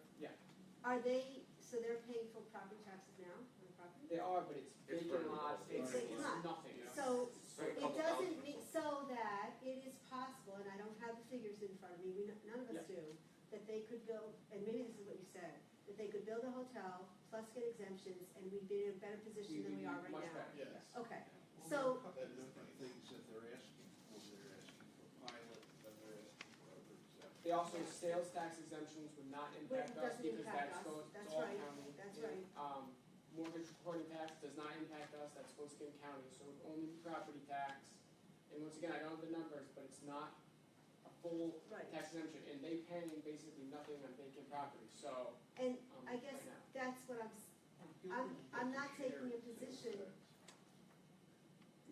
Yes, but the town does, but What did you it's say, not, Harold? not the library. Not the Gil, library. the town of Gilbert gets a, a share. Oh, the sales tax, yeah, but the Yeah. library doesn't. Yeah. But, so I guess that's what I'm saying, that we don't, there's so many different variables, we have Yes. so little information, that Yep. the only thing we really care about is that we're not in a worse position than we are right now. Exactly. Well, no, the other thing we care about. Or is if that we're in the best, I guess that should be we put in can the be. best position. Yeah. But, Well, our taxpayers care, they, want to pay more taxes, and hopefully they won't take it out of the library. But it doesn't seem like that, Yeah. no one's gonna be paying more, it's just they wouldn't, they're, if they built the hotel, gave the exemption, I'm just gonna make up a number, they'd still be paying $10,000 a year, as opposed to paying $20,000 a year if they didn't get the exemption. So, they're paying no matter what. Worst case is if they don't build it, then everything stays the same. Right. Right, and the exemption is only for what, 5 years? Yeah, and it phases in. So you have a very good point there, yeah, that's true. Ultimately, if I could gain this next report, I don't think either anyone is super for or against, well, maybe some people are against the exemption, but it seems like That's really should be personal, taken and care of. Yes, I yes. want to write a letter Yeah. of my own personal opinion, Yeah. and what. And I have my own feelings about IDAs in general, and Well, legislative Grimm is very much against it. so, But the Yeah. board's decision is different. than So- yours. of course. but the idea that there's gonna be more applications coming in front of the IDA, at least 2 or 3 more, according to what Mr.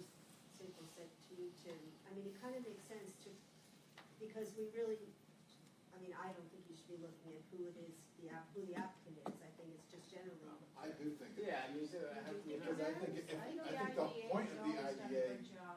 the point of the IDA is to encourage people to do things in Gilbert, business. Yeah. Yeah. So, and we want to encourage people to Mhm. bring business into Gilbert. Mhm. We don't want the IDA to give out money to businesses that would build here regardless if the IBA was here. I mean, that's, to me, that's the.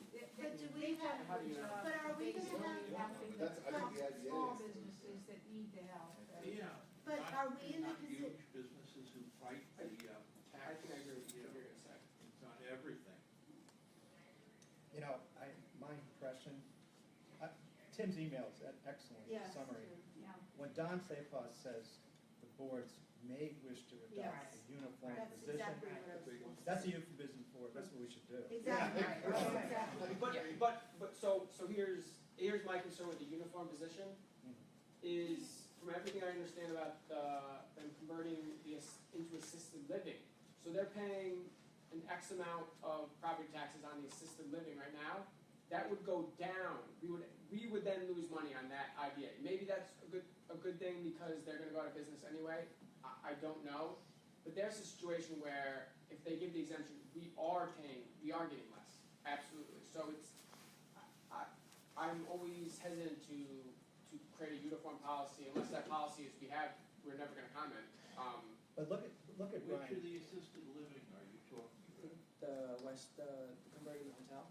Oh, okay, Best because there are a Western. couple Best Western. others on. Yeah. That's the one I'm referencing, although maybe others. we would have to be willing though to interject the library into political issues. Because even he says, yeah, the input from the business community has been overwhelmingly positive, and from residential citizens, it's been evenly divided. I mean, it doesn't, I don't think it makes sense for us. For me personally, I don't even, I intensely dislike a high rate tax system where favors are bestowed to particular taxpayers. But that's me, and I think the library has to be very careful getting involved in this. I agree with you. Totally agree. So is that why it was on the agenda to bring the information forward so we can discuss it and then? Well, decide last if there's meeting, we said, No, I know, Yeah. Yeah. but for an action, I mean, whether or not we take a, I don't think it would be an abdication of our responsibility to defer to the IDA uniformly I'm just and asking. not take a position on any given application. That's my humble opinion. I just think it's politically dangerous for us to start doing that. And we would alienate people on various applications, and there's a whole bunch of them come. Aside from even being able to judge these things. Right. The IDA usually makes pretty good decisions, basically. You know, I used to go to their meetings and I was always impressed. In your opinion. In my opinion, yeah. Well, they didn't, they aren't, like, I think what Don said, they don't generally give a lot of assistance. And bless it. They help the Like Dan says. nonprofits, they help the small businesses. But like Dan says, I think that people would be divided as to whether they're doing a good job. So why, I mean, I agree, why take a position? I don't think it's gonna matter anyway. No, it isn't. I mean, you're not precluded, like, you made a good point. You Exactly. can go up there and Carol Williams can say, I don't want I this. can say what I want to Right, say, and right. believe me, I know that you do make enemies that way, because I have told people I was going to hell for some of the things I said. And we just don't want the library to go to hell. That's right, I don't. Well, thankfully, those people aren't God, so they don't get to decide that. Right. Okay, This is going a lot of different directions, so good. Well, I just have one People walk concern, me out if we once did to make protect me. a blanket policy to never weigh in, because I think it sounds like for the most part, we would never agree that one is good. There could be a time where someone's application is so terrible that we would want to say something. Well, that's different. Yeah, well, all right, And but I guess more. if we were it sounds like maybe there was a movement toward making a blanket policy that we never intervene. I would say this is not a good idea, because there may be a time when it's just terrible, we would lose a lot of money if we did. You don't wanna tie your hands. I know. I'd be in favor of not doing anything. On this particular application. Yeah. I agree, I would I agree. agree. Would you guys, if we are not doing anything, would you want me to reach out to Don and say we're going to decline to take a position, or just, okay? I can let Don know. Okay, that'd be fine, take it off my plate. Better, I was gonna say. Thank him for his. They know now. Yeah, that was excellent. Thank Yeah, you. that was very, Thanks, you know, Tim. It was a lot of fun to go and hear all the considerations and stuff. yeah, I think he appreciated that. We're gonna revisit your email on the tax issue too. Sure. I gotta let you executive know session. that I just got a text from Peter Hubbard saying he won't be able to make it, so, if you wanna go back to the buildings and grounds, I can address that issue. Okay. Okay, so, the engineering firm that we hired to work on the heat pumps project for us is filing the majority of the state education department paperwork, for us. One of the things that needs to be filed is a board resolution on SEQRA, which most people call seeker. And what that means is that, basically, they've provided us with text which says this project does not have significant environmental impact on the groundwater, and the land. In fact, it has positive environmental impact because it's gonna save energy.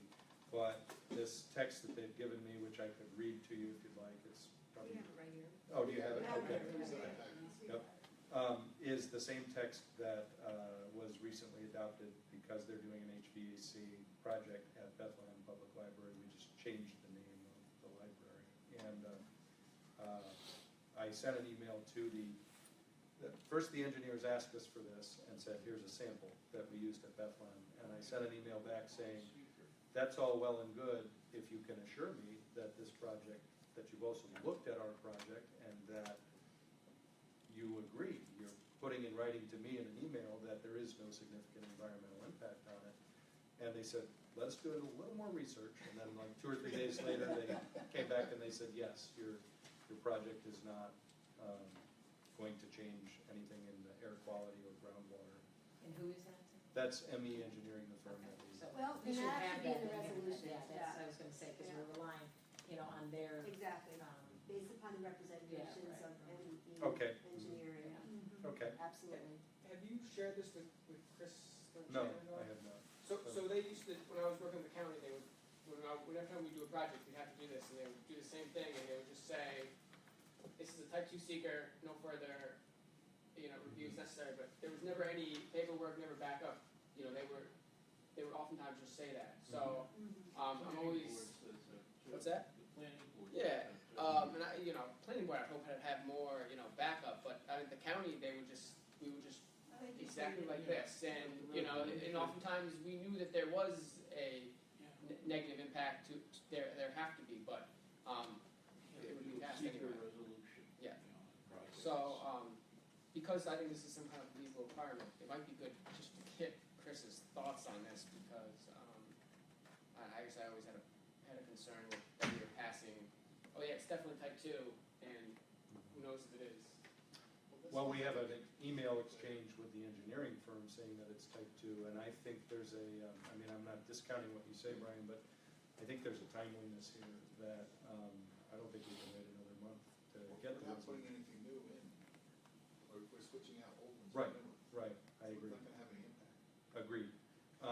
And therefore, since we have in writing in my email chain, I support Judy's idea that, we add a whereas at the top that says whereas based on the assurance of ME Engineering. But I don't think we wanna, unless you wanna have a That's fine. special board meeting after Chris Lane checks. That's fine, I guess I don't, but I've seen the packet for type 2 seeker, and it's an entire packet you have to fill out and check stuff off, so Yeah. you would hope someone did that, Yeah. they would then provide that to you. Mhm. I guess it's slightly surprising they didn't provide that beforehand, asking to, us approve something without that packet. But I guess I can live with adding just a whereas that. I think it would be the second sentence. Sure. Does anybody have the I word? understand what you're saying, I totally understand, I know what it's like to do secret reviews, and It's a big packet. it's huge, it's huge. I mean, intuitively, it seems like there is no impact, but, you never know. Yeah. And I guess, I hear what you're saying about seeing the evidence from ME Engineering that they base their representation on. I can pull up the email if it's helpful.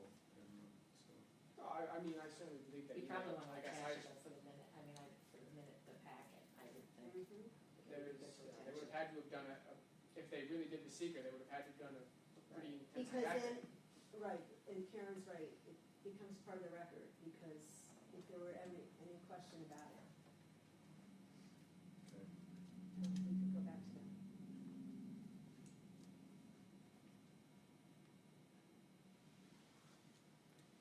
could do, while I was looking that up, instead of adding a paragraph, it says in the second paragraph, the board determined, Based uh, upon, yeah. based upon. and has been advised by ME Engineering that the proposed project, et cetera, et cetera. Yeah, Yeah, based on. They can't object to that wording, because we're taking it right from there. right, I think that's the way. I would say based upon, though, I wouldn't say, Okay, only because that's really what we're going on. Yeah. Okay, Yes, you can say the board has determined based Based on, upon based upon the advice of representation. Yeah, or advice the and advice and representation representation. of ME Engineering. Yeah. Okay, so the second email, after I questioned her on it, says, this is our engineer Beth speaking. I spoke with our civil engineers and they said that a type 2 secret is applicable for this project, so you can use the same format that was used for the Bethlehem project that I sent over previously. And I can read you the first email if you want, but. Well, does it have anything in there that tells us how they came to that determination? I don't think so, but I'm looking. I do, I We're the lead agency, share, I we're share the Brian's ones that concern have done about, the review, I mean, it says we're the lead I agency. know, I We've do, hired them to do it, though. Oh. So that's, but, That's true. and, so, They don't need a full environmental impact statement, I don't think. No, No, this So is- your Yeah, application all we do is, it's still like, swapping it's a out. big pack, I mean, it's a big package, you have to kind of go through and Yeah. check out, right, this is not, this does not have, Yeah, but you may not have to in this case, so we're just swapping out. no, no. here's what I you asked should her have to. after she initially sent it. I said, if ME is saying that everything in the attachment, which was the Bethlehem seeker, is also true in our case, I will tell my board that and presumably get a similar resolution.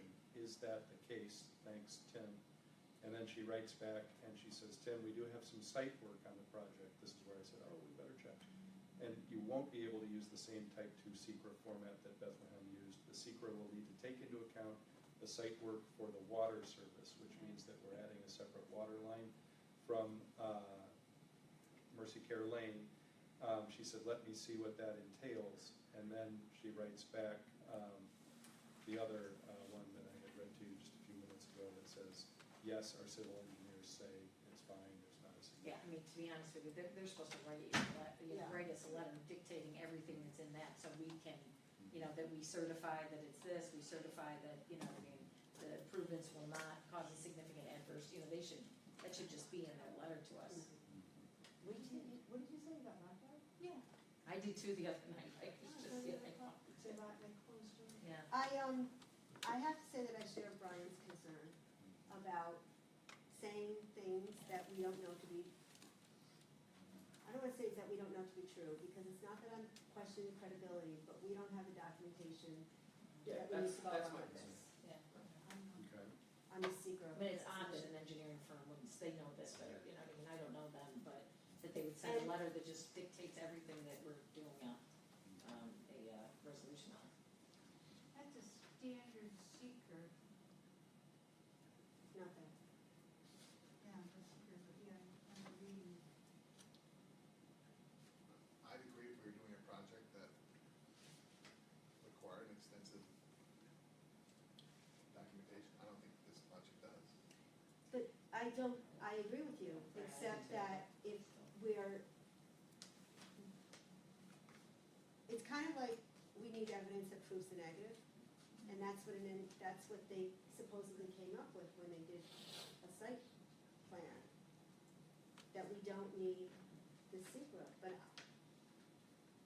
I don't want to They say write we don't these all need the it. time, it's a simple letter, So is it possible to pass the resolution subject to the receipt of a letter within a certain number of days that,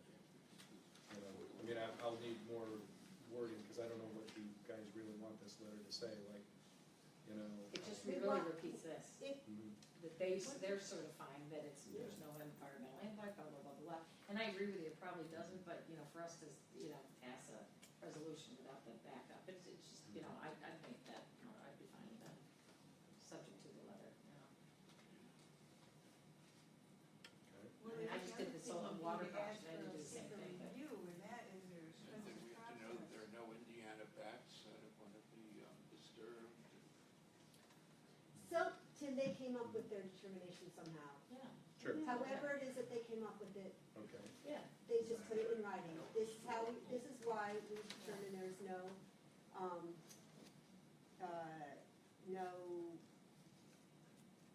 no significant adverse environmental impact requiring a secret review. Type 2. That, why are we exempt, they need to put in writing why we're exempt from the secret review. Okay.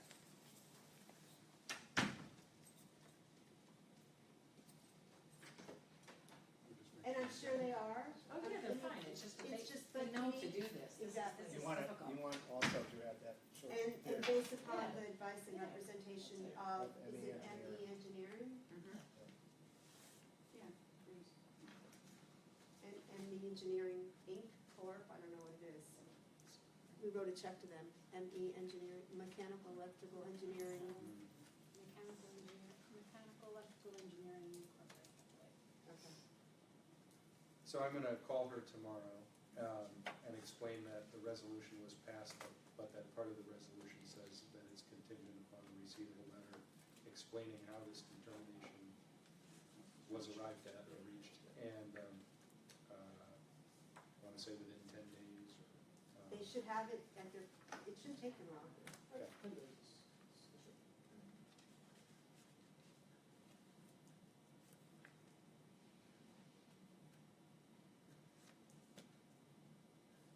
Make a motion to, Before you make the motion, what's the language on the contingency? based upon the advice and representation of ME Engineering Inc.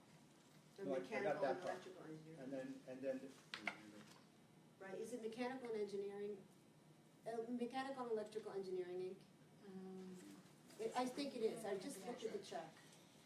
Whatever it is. That's the ME, Mechanical Electrical Engineering Inc. I think you're gonna make a motion that, as amended, that resolution, is made contingent upon our director receiving what? A letter explaining, Or documenting, or documenting their advice and representation. documenting that we're exempt from secret review, documenting, yeah. Not that we have. That's a type of secret. In my opinion, they've already documented that we are, according to Right. them, but Yeah. they haven't documented how they came to that Right. conclusion. So, Well, it's an email from some of them, I don't know who they are. Yeah.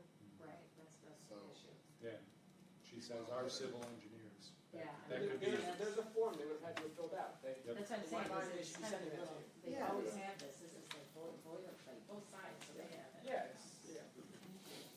Mechanical slash, okay, oh, electrical. Okay, How would Consultants. from mechanical engineering, how would determine what?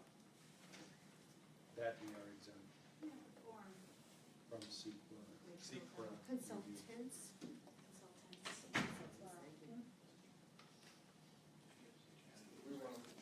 Do we want a letter saying how, or do we want a letter saying just that they did make that determination? Yeah, they did that, they made the determination. They Yeah. just really repeat this, that they, Someone has to type put their two name on it. actions. Yeah. So I think we just need So, something that you know, says. That they made the determination. Yeah. And in my personal opinion, an email on the letter No. says that, Well, you know.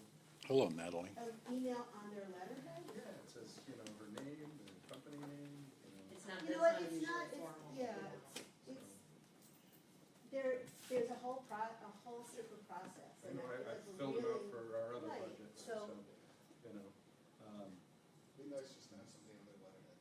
okay. Let it, and then that last paragraph, and that should be, you know, look, there's that. Well, what if we said up above, based upon the written advice and representation of engineering? And leave the resolution that way, and Yeah, have that's Tim good, not sure. give it up to them. Yeah, that's good, not Until 10 he gets days. the letter. Yeah, right. Yeah. How's that? Yeah, that's good, that's That's better. good. That's why you make the big bucks there, sir. Yeah, we're all highly paid.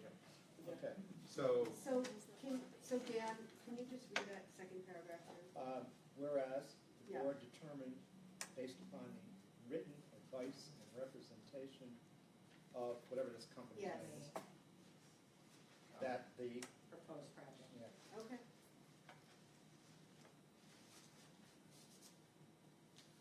A second, did you make the motion? nobody made a motion. Oh, I thought you, Oh, oh, did you you made make the that motion. I did make that Did motion. his, yeah. And and you're seconding it? Yes.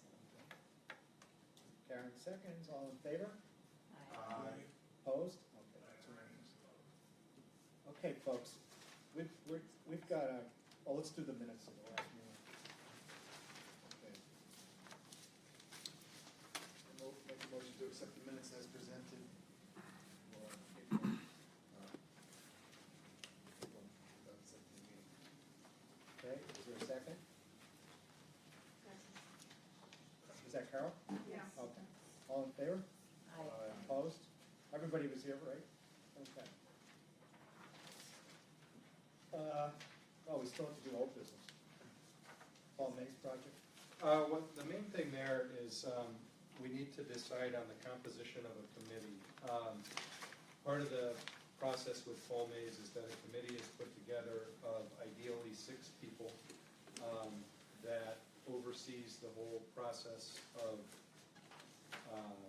recommending, based on community input and staff and board and foundation input, what the library should do.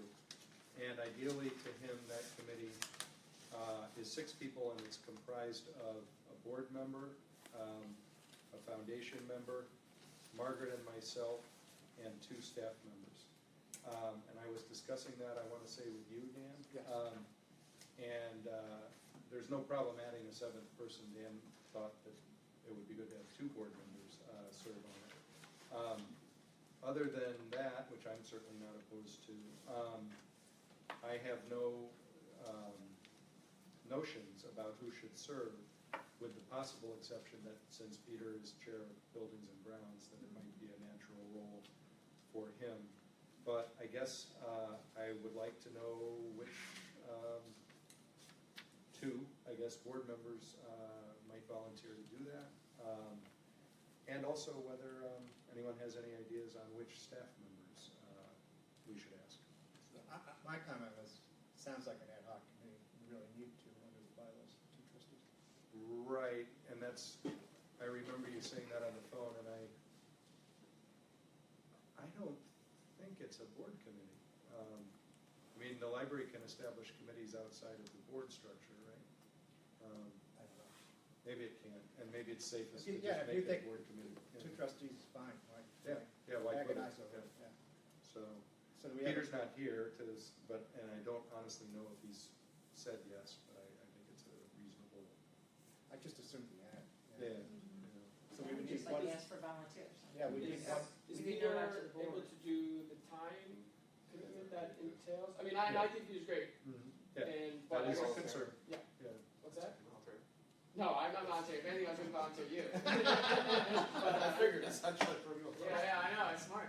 it's dangerous to make a comment on I something. know, exactly, yeah, anytime I volunteer. would think maybe Cindy send out a note, and Dan send out a note to the entire board, because not everybody's here, right?